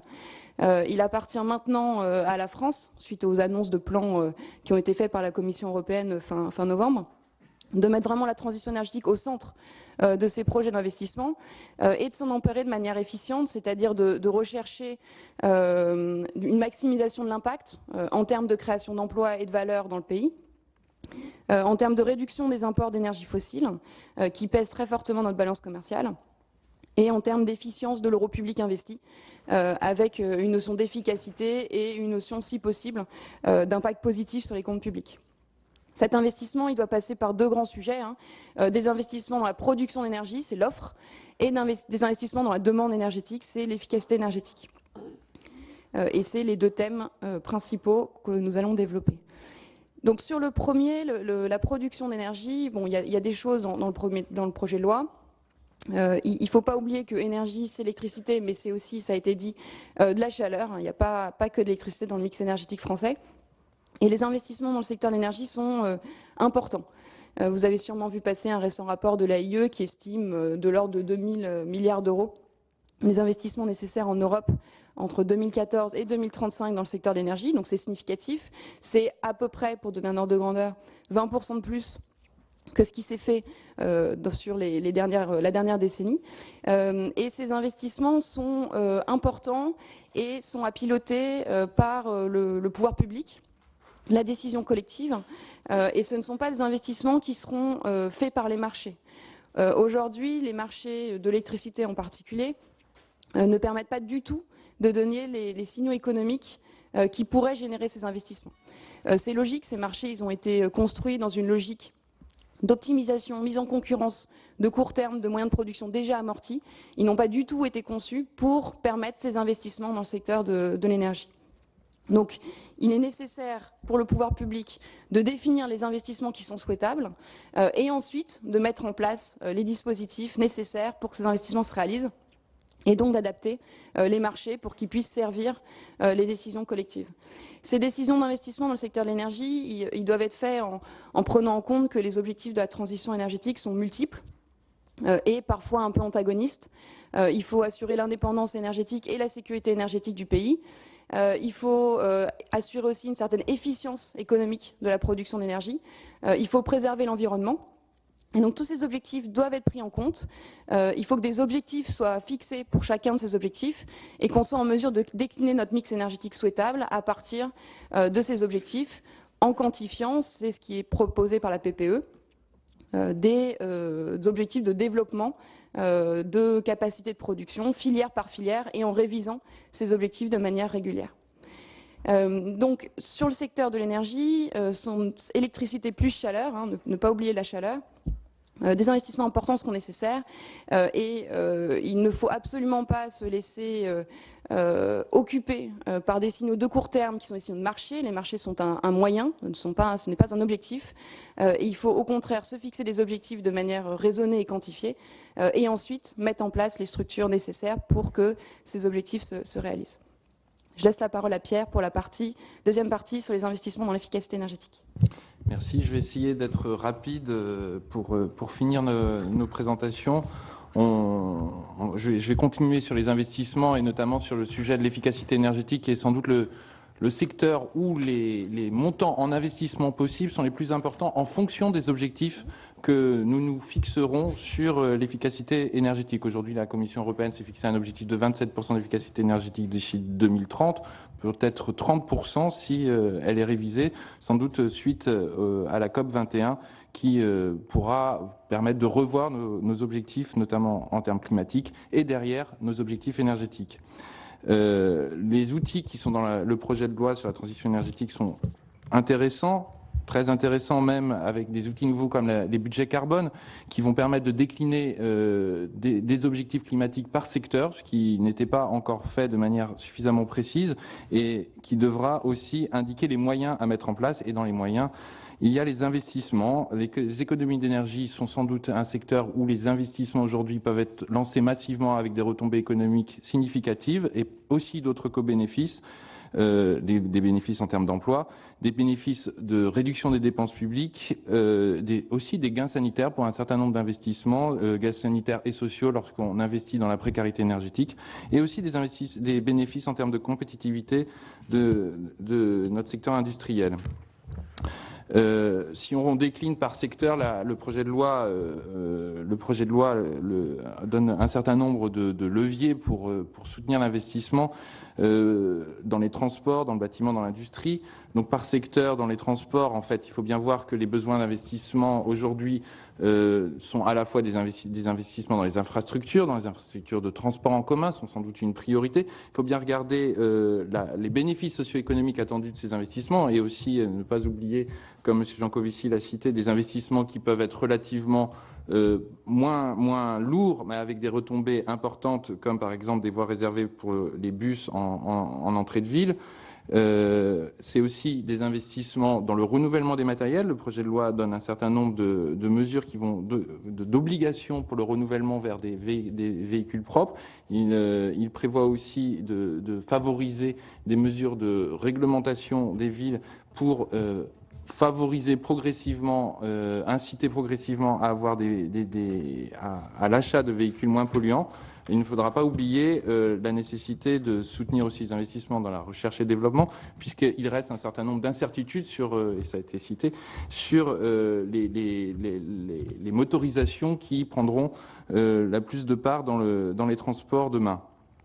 N'oublions pas enfin les investissements dans les formes urbaines. Si on veut réussir à faire des économies d'énergie à long terme, il faudra réussir à rapprocher les logements des emplois et avoir des politiques de planification urbaine qui prennent en compte ces enjeux de mixité urbaine pour favoriser progressivement une réduction des déplacements contraints. Il y a donc une cohérence à avoir entre des politiques d'aménagement et les objectifs des politiques énergétiques. Très rapidement, je passe au bâtiment avec deux approches qui sont nécessaires. Je pense qu'il faut bien les différencier. Il y a une approche de soutien aux rénovations ambitieuses des logements qui doit en particulier cibler les logements du parc social public et privé. Et puis, il y a aussi la nécessité de diffuser des nouvelles technologies performantes. Et ça pourra se faire, comme ça a été souligné, en embarquant la performance énergétique dans les travaux qui sont déjà réalisés, des travaux de rénovation qui sont déjà réalisés de manière massive, qui ont d'ailleurs un rythme qui s'est réduit en raison de la crise. Il faut trouver les moyens de stimuler la rénovation. Alors, il y a des obligations pour mettre de la performance énergétique dans les travaux de rénovation classiques qui sont dans ce projet de loi. Il faut réfléchir à aller plus loin et avoir des obligations de rénovation énergétique qui pourrait effectivement restimuler les marchés de la rénovation énergétique. On a parlé du projet présenté par Shift Project et la Fondation Nicolas Hulot pour le faire dans le patrimoine public. C'est certain que dans le cadre du plan Juncker, ça sera un levier potentiellement majeur pour soutenir l'investissement public, notamment l'investissement des collectivités locales qui ont effectivement un patrimoine sur lequel un gisement d'économie d'énergie particulièrement rentable en termes d'économie pour demain qu'il faut pouvoir soutenir et la mobilisation aussi des outils financiers qui seront mis en place dans le plan de la Commission européenne comme via la BEI seront à articuler avec attention. Enfin, l'efficacité énergétique dans l'industrie doit servir des objectifs de politique industrielle en prenant en compte les enjeux de compétitivité. Dans certains cas, les choix pourront être faits pour soutenir des secteurs intensifs en énergie, mais il faut aussi veiller à améliorer la compétitivité de nos industries, même les plus intensives en énergie, via l'efficacité énergétique. Je vais donc très brièvement arriver sur notre conclusion pour souligner l'importance de la planification à travers les outils qui sont proposés par le projet de loi, la stratégie bas carbone, les budgets carbone et la planification pluriannuelle de l'énergie. Il faut voir cette ambition comme cette planification, il faut la voir comme un levier pour réussir l'investissement. Je pense que on insiste ensemble sur l'investissement dans la transition énergétique, à la fois parce que c'est un levier de sortie de crise et aussi parce que ces ambitions sont un moyen de montrer notre crédibilité par rapport aux enjeux climat et notamment par rapport à la COP21 l'année prochaine, qui sera organisée à Paris. Nous assistons aussi sur ces enjeux d'investissement pour dire que regardez l'ensemble des dispositions qui sont proposées dans ce projet de loi de réglementation, d'incitation, d'amélioration de la réglementation et aussi de nouvelles obligations au regard de la manière dont ça peut stimuler dans les différents secteurs l'investissement et nous aider à jouer un effet de levier pour la relance de l'économie. Je pense qu'il ne faut plus avoir peur aujourd'hui d'accroître ces obligations, de développer de nouvelles incitations comme les possibilités de modulation des droits de mutation, dès qu'on est en capacité de démontrer qu'ils constitueront des leviers à l'investissement. Et enfin, puisque nous sommes au Sénat, je conclus sur l'urgence de relancer l'investissement au niveau local. Vous savez sans doute qu'il y a des grandes inquiétudes sur la baisse de l'investissement au niveau local et que pour soutenir et redresser cet investissement local, la transition énergétique peut constituer un levier, à condition, il me semble, de veiller à la meilleure articulation, une meilleure gouvernance. Donc il y a des mesures dans ce projet de loi. Monsieur Gosselin a cité les mesures, les évolutions des compétences aussi qui sont dans les lois de décentralisation et qui sont dans le projet de loi sur la nouvelle organisation territoriale de la République. Il faut veiller à une articulation avec peut-être sans doute, même certainement pour nous, de notre point de vue, deux niveaux clés pour la transition énergétique. La planification a été citée au niveau régional et ne pas oublier les intercommunalités qui doivent pouvoir monter en compétences et articuler l'ensemble des politiques liées à la transition énergétique qui ne sont pas que des compétences énergétiques, qui doivent mobiliser des compétences de planification urbaine, des compétences de logement, des compétences aussi dans le développement économique. La région doit les accompagner sur le développement économique, sur la formation professionnelle et favoriser cette montée en compétences et la lutte contre des effets silos qu'on rencontre aujourd'hui dans les collectivités locales pour avoir de véritables stratégies d'investissement au service de la transition énergétique. Je vous remercie. Merci beaucoup. Monsieur Musso, c'est bien de rappeler que nous sommes au Sénat, parce que je comptais moi-même le rappeler, et je l'ai fait tout à l'heure. Et c'est vrai qu'au Sénat, on se préoccupe non seulement de la transition énergétique, ce qui est le cœur de la vocation de notre commission, mais on se préoccupe aussi des collectivités locales. Et une des difficultés qu'on a aujourd'hui, quand on envisage des investissements nécessaires à la transition énergétique, c'est comme l'ont soufflé un certain nombre de collègues, avec quoi ? Parce que peut-être la différence entre vous et nous, on est, pour la majorité d'entre nous, aux manettes de collectivités locales. On a subi une première baisse de dotation en 2014 qui n'est rien à côté de ce qui nous attend en 2015, 2016 et 2017, où ça va vraiment être, et je ne dis pas ça d'un point de vue politicien, mais vraiment parce que c'est la réalité, ça va être d'une brutalité redoutable. Et même si on sait que ces investissements, je ne parle même pas de l'impact en termes de transition énergétique, mais même si on sait qu'à terme, ils vont pouvoir permettre de générer des économies, si on n'a pas la capacité de les réaliser, je ne vois pas comment on fait. Parce que pour faire l'investissement, c'est la différence avec l'État, on peut pas creuser les déficits, on est obligé d'avoir un minimum d'excédent de fonctionnement, et je peux vous assurer, sans jouer les oiseaux de mauvais augure, que plus ça va aller, moins on va avoir de capacité d'investissement, et qu'il y a même des communes, notamment dans les plus petites d'entre elles, qui n'arriveront même pas dans les années qui viennent à équilibrer leur section de fonctionnement. Donc c'est une des difficultés qui se répercute notamment sur cet impact transition énergétique qui nécessite des investissements importants, dont je ne remets pas bien sûr en cause la nécessité et l'utilité, simplement quand on n'a pas d'argent pour les réaliser, c'est un peu compliqué. Et je voudrais dire, avant de passer la parole à Louis Nègre puis à mes différents collègues, que parce qu'on a justement le souci et la vocation de représenter les collectivités locales, on est forcément assez sensible et assez même, j'ai employé le mot irritable, sur tout ce qui peut conduire à des normes nouvelles. Je crois qu'un certain nombre d'entre vous l'ont dit, et je parle sous le contrôle de Rémy Pointreau, qui, en tant que premier vice-président de la délégation aux collectivités locales, est spécifiquement chargé d'essayer de simplifier les normes, et Dieu sait qu'il y en a, et Dieu sait que c'est pas facile. On est très irritable sur tout ce qui concerne les contraintes nouvelles qu'on peut imposer aux communes, les sanctions. Certains d'entre vous ont proposé de remettre quelques sanctions supplémentaires aux collectivités locales. Sur l'augmentation des coûts, j'en ai dit un mot. Et puis, je vais même un peu plus loin, moi, sur tout ce qui est du domaine de la décision imposée aux communes. Je prends l'exemple que l'on connaît bien dans nos territoires, des éoliennes. Bon, vous avez dit, l'un d'entre vous a dit qu'il fallait passer de l'autorisation au simple enregistrement.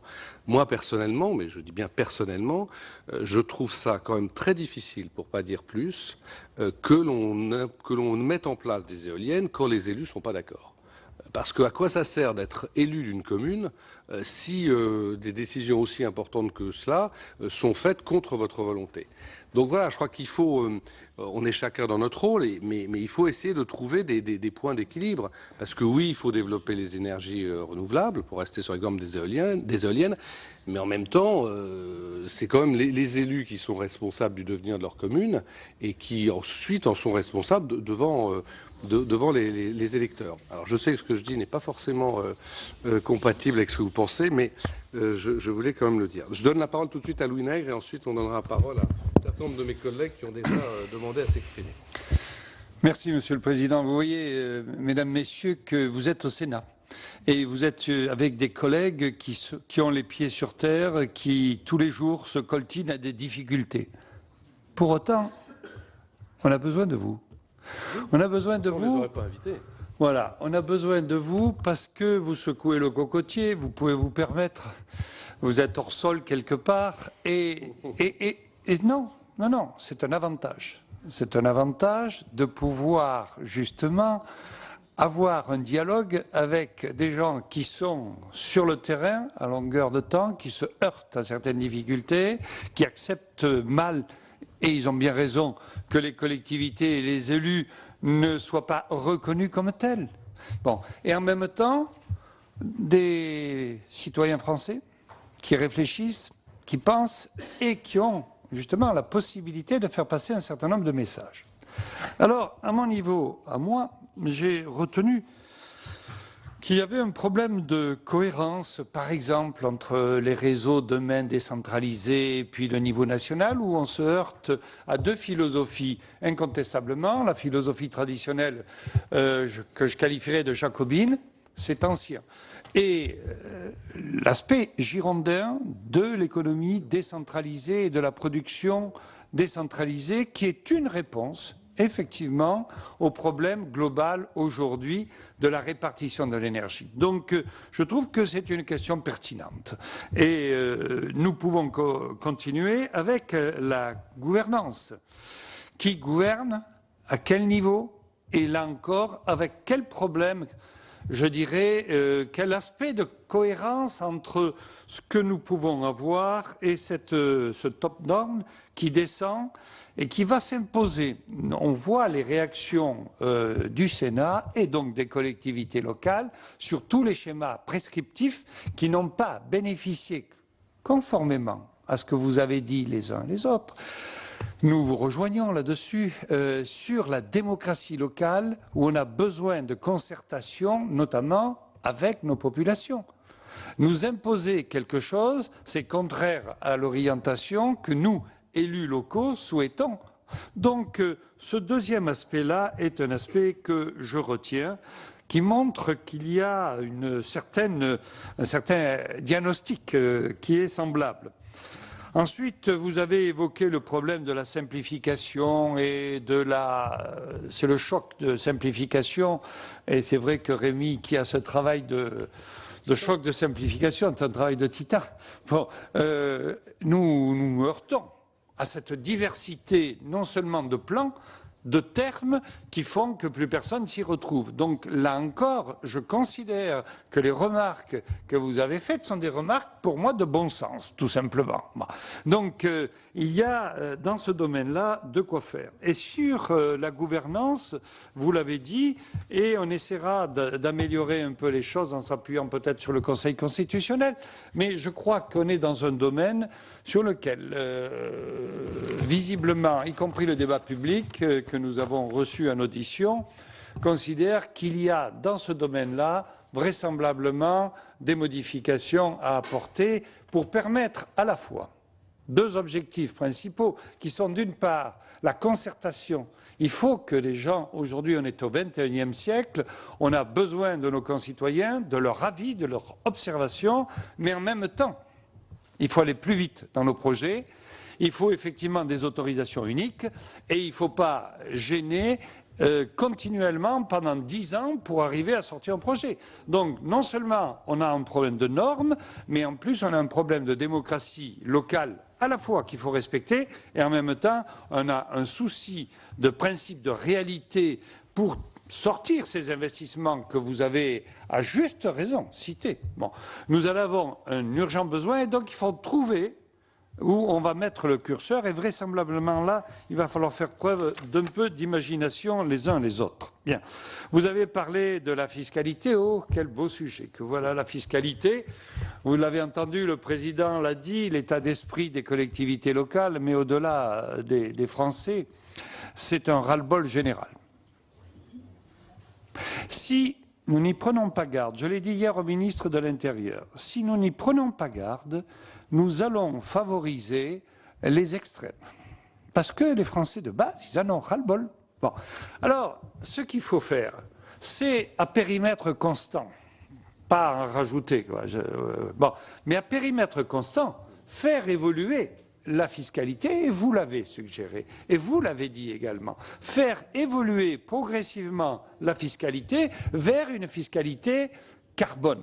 Ça, c'est clair, parce que, vous l'avez encore dit là aussi, et tout le monde l'a bien entendu, que l'essentiel de l'énergie dans ce pays ne venait pas de l'énergie nucléaire. Ça venait du fossile. Voilà. Ça vient des énergies fossiles qu'on importe à plus de 60 milliards d'euros par an et sur lequel peut-être il y aurait un effort plus important à réaliser, surtout si nous voulons faire de la transition énergétique et surtout si nous voulons essayer après la COP 21 après la COP 20 d'avoir une COP 21 dans lequel Lima c'est pas très bien terminé. Bon, j'espère que ça ira mieux ici à Paris. En tous les cas, c'est 190 pays qui vont venir à Paris et je préférerais que pour notre pays, on arrive à s'entendre sur ce changement climatique qui entraîne, et là aussi je crois qu'il faut être honnête, non seulement il n'y a plus d'argent dans les caisses, mais en plus on va demander aux Français de changer de comportement, d'évoluer dans ce domaine-là, parce que sinon nous ne pourrons pas atteindre ces objectifs de moins 2 degrés de climat. Et si nous ne les atteignons pas, on aura encore plus de problèmes. Les économistes sont d'accord. Nous risquons d'avoir en dépenses, justement, dues à cette moindre efficacité dans ce domaine, nous risquons d'avoir des dépenses beaucoup plus importantes que prévues. Donc quelqu'un les paiera. Il vaut mieux s'engager là-dessus.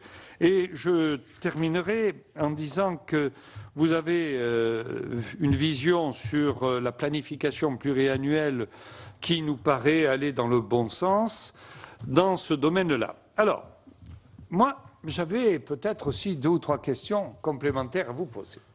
Finalement, un chapitre important qui tient à la santé, vous me direz la santé, c'est peut-être un détail, mais j'ai été étonné j'ai été étonné qu'aucun de vous ne mette autant l'accent sur la qualité de l'air, et donc pas sur la qualité de l'air premier degré, sur la santé de nos concitoyens.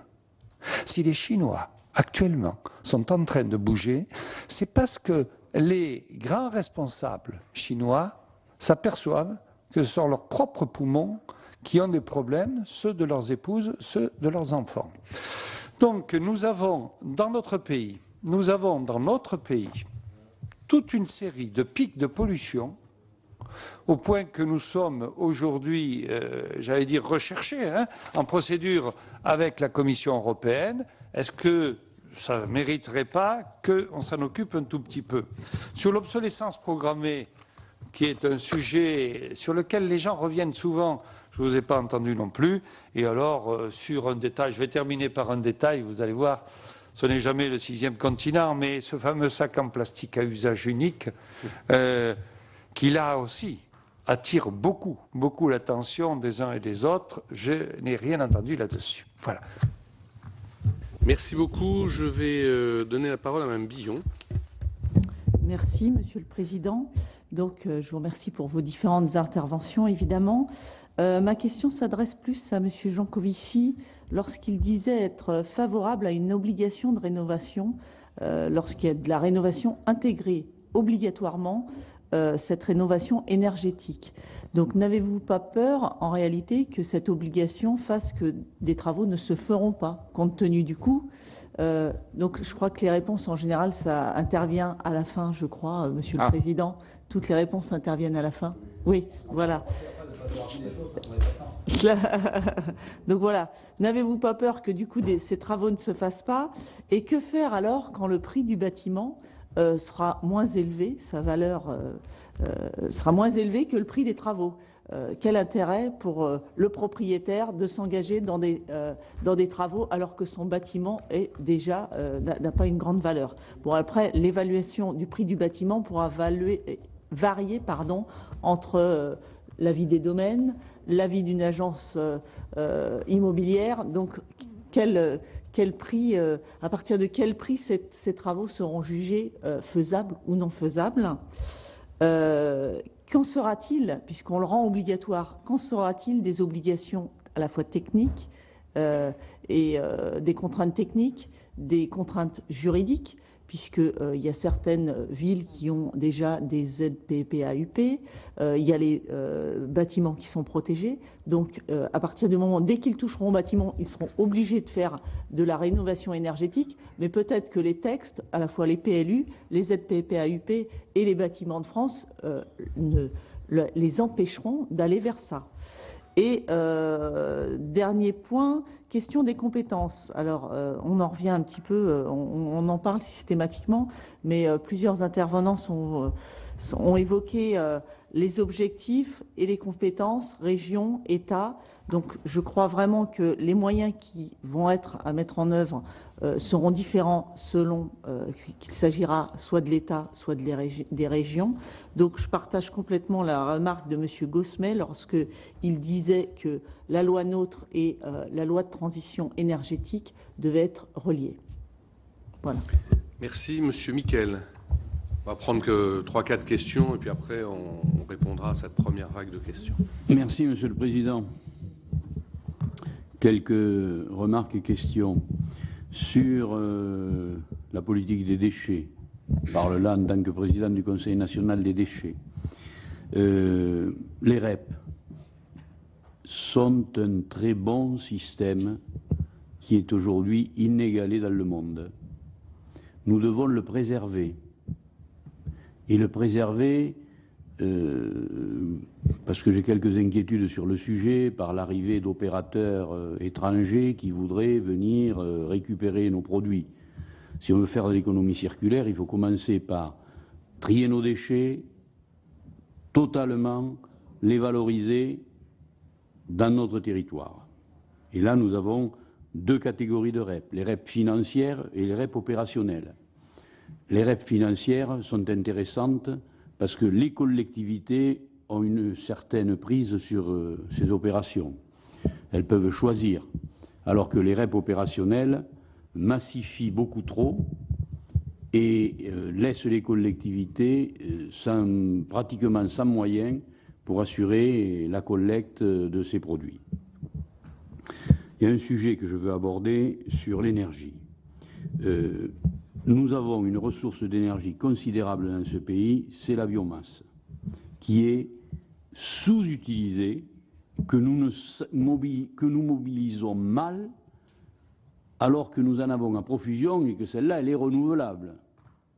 Le boisement gagne, et au nom de la protection de l'environnement, il ne faudrait rien toucher.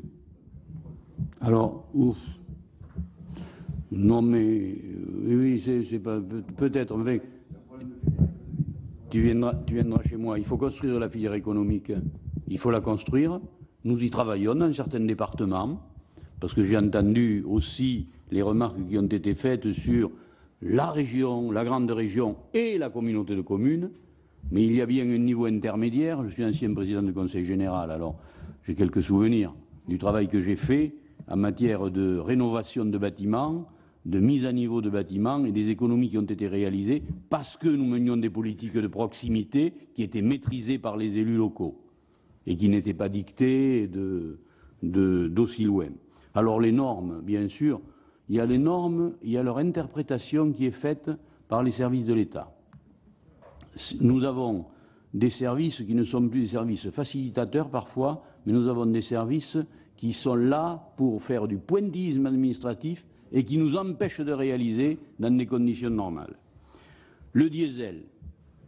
Alors, le diesel, il faut le bannir, mais n'allons quand même pas trop vite.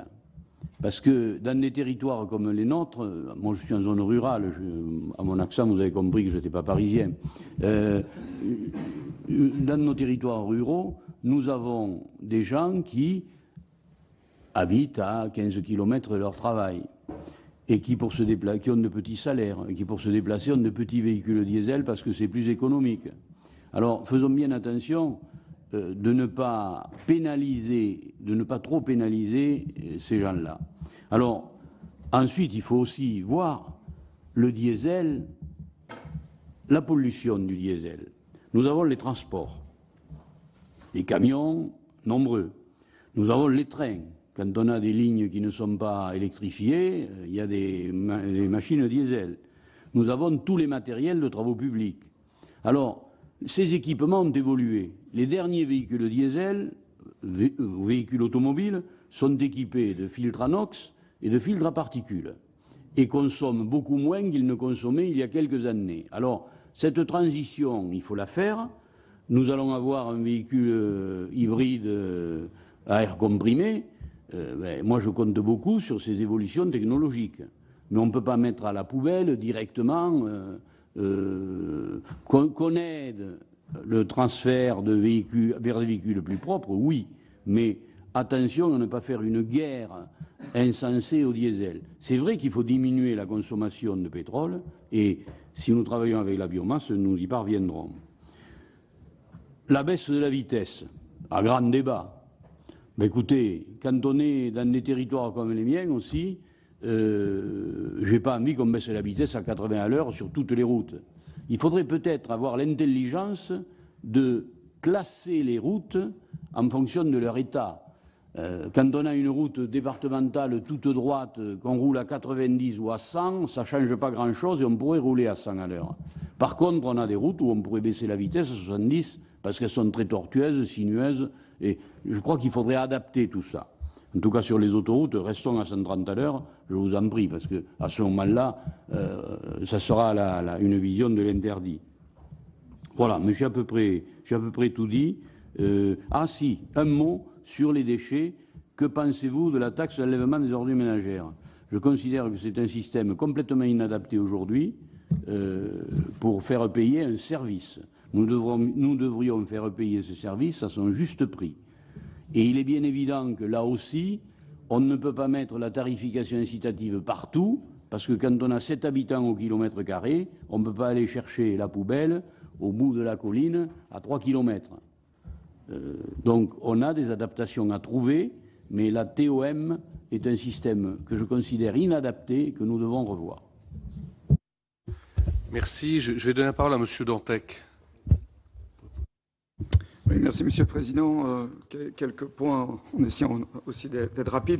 D'abord, bon, je note quand même que de l'ensemble des interventions, la question de la planification énergétique française dans un système européen est revenue de manière systématique. Et ce qui se joue aujourd'hui, c'est bien la capacité de l'État à retrouver une stratégie énergétique et une planification énergétique, ce qu'il a perdu au fil du temps depuis les années 70. C'est peut-être un point qui pourrait faire relatif consensus entre différentes familles politiques, entre gaullistes et écolos. On doit pouvoir se retrouver sur une idée de planification. Je souligne quand même, pour avoir suivi quand même cette question d'extrêmement près, puisque je présidais le groupe de travail gouvernance du débat national, qu'on a failli avoir une planification à 3 ans, qu'il y a eu un pré-projet de loi qui considérait qu'on pouvait planifier l'énergie sur 3 ans, ce qui était évidemment totalement ridicule. On est passé à 10 ans, révisable tous les 5 ans, c'est le rythme politique. C'est probablement encore insuffisant. Je pense que la logique serait plutôt d'une planification à 20 ans, révisable tous les 10 ans. Ça serait probablement la logique, mais je crois que le compromis aujourd'hui est là, et en tout cas de ce que j'entends, je pense que personne ne reviendra en arrière sur le fait de redonner à l'État une capacité stratégique. Effectivement, dans les conclusions du débat national et du groupe que je présidais, on avait bien mis l'idée qu'il fallait un comité d'experts à côté du lieu de la décision, et donc je note bien que cette proposition est toujours sur la table. Je pense qu'effectivement, il faut qu'on ait ce regard extérieur et qu'on remette la planification au cœur. Remettre la planification au cœur, ça veut bien dire que c'est l'État, la puissance publique, y compris la représentation parlementaire, puisqu'on dit bien que cette PPE devrait aussi être soumise au Parlement, qui reprend la main, et non pas un ou deux opérateurs énergétiques à qui on a délégué un petit peu la planification en France depuis un certain nombre d'années. À partir de là, juste peut-être un petit point pour dire à M. Jancovici, que je connais bien, qu'on a quand même bien 2 enjeux. On a un enjeu sur le fossile, on est tout à fait d'accord. Enfin, tout à fait d'accord. On est globalement d'accord, parce que sur un certain nombre de points, on pourra en débattre à l'infini, mais qu'il ne faut pas penser qu'on n'a pas d'enjeu sur l'électrique. On a un système électrique français vieillissant, fondé sur un parc nucléaire qui arrive aux 40 ans, dont on n'est pas certain techniquement aujourd'hui qu'il est capable de continuer. C'est pas vrai, on ne le sait pas. Ailleurs, en Europe, il y a des centrales qui s'arrêtent à 40 ans parce qu'elles ne peuvent pas continuer.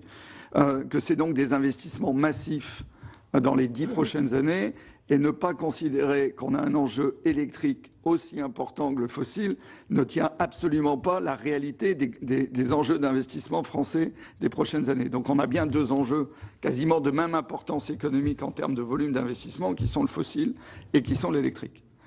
Et que sur l'électrique, on a en plus à re-rentrer le système électrique français dans le système européen, avec des difficultés énormes, puisque le système électrique français n'est pas conçu dans le système européen, mais est un système auto-conçu, et qu'aujourd'hui il faut le rentrer dans le système européen, et que ça c'est extrêmement compliqué, y compris rien que la question des mécanismes de capacité à l'échelle européenne qui ferait faire une économie extrêmement importante en termes d'investissement demain pour assurer la sécurité du système électrique.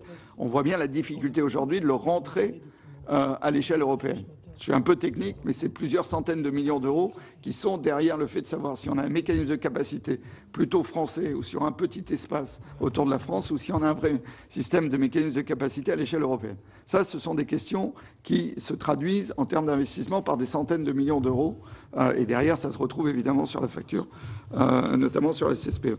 Donc un enjeu fort sur la planification, et j'espère que le Sénat renforcera la capacité de planification énergétique dans ce pays.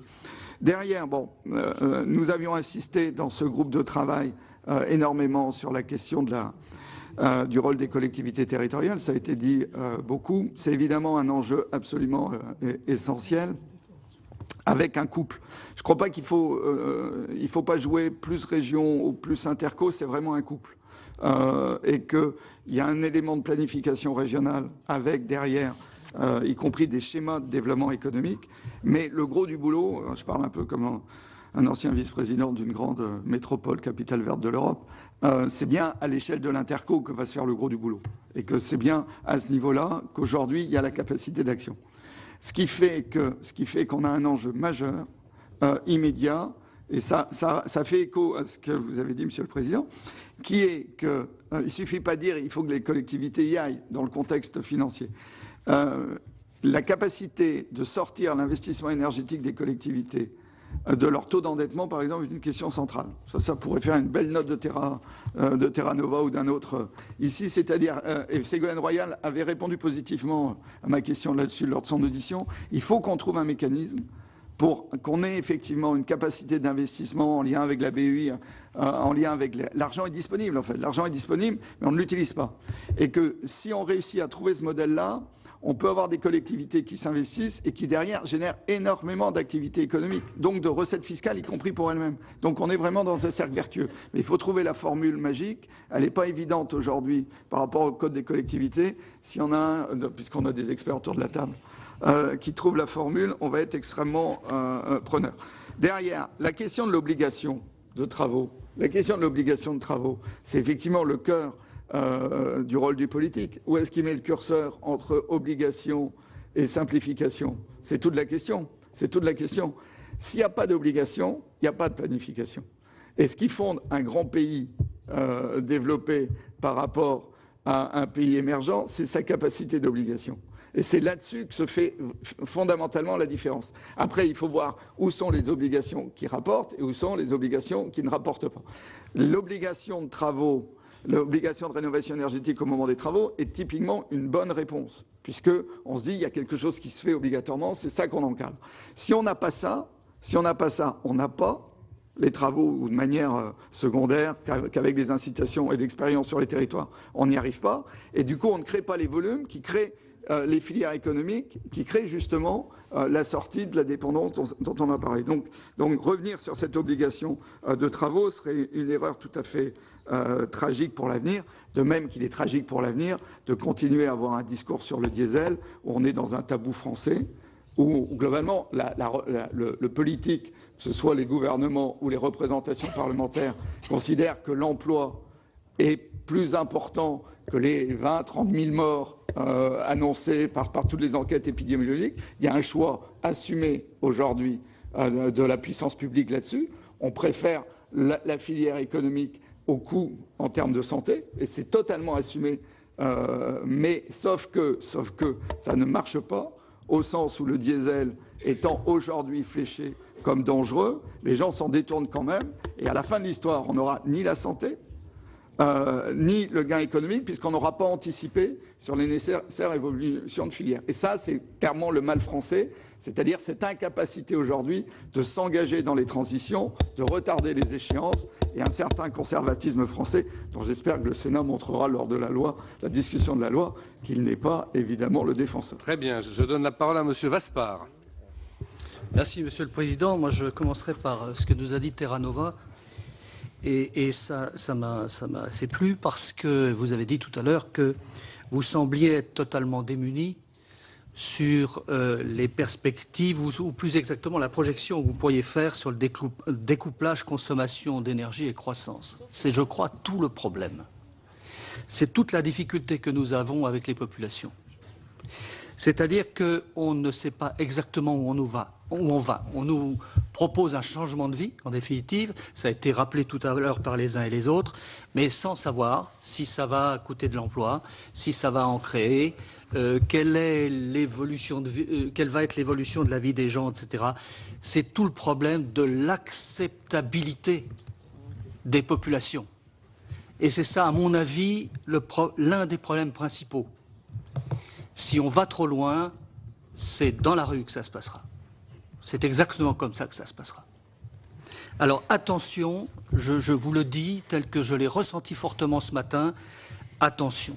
Je crois qu'on est tous décidés à faire des efforts, mais à condition que ces efforts soient supportables par l'ensemble de la population de notre pays, qui a déjà, en ce domaine, fait beaucoup d'efforts par rapport à bien d'autres. Je voudrais revenir un instant sur ce qui a été dit également sur les schémas régionaux prescriptifs. Le problème, c'est que dans les projets de loi que nous percevons aujourd'hui, on met tout et n'importe quoi. Et il faut voter la loi telle qu'elle est. Or, on mélange, excusez-moi, mais des carottes et des navets dans les lois maintenant. On parle de tout et après, il faut se prononcer. Or, on pourrait avoir des consensus sur telle et telle chose, et peut-être pas sur d'autres. Donc, attention, prescriptif, nous, on n'en veut pas sur tout ce qui touche à l'urbanisme. Sur un schéma qui serait un schéma de maîtrise de l'énergie au plan local ou d'évolution de la transition énergétique au plan régional, pourquoi pas, mais pas lorsqu'on arrive véritablement dans les compétences des intercommunalités. J'ai entendu également tout à l'heure qu'il fallait renforcer la concertation. Pourquoi pas?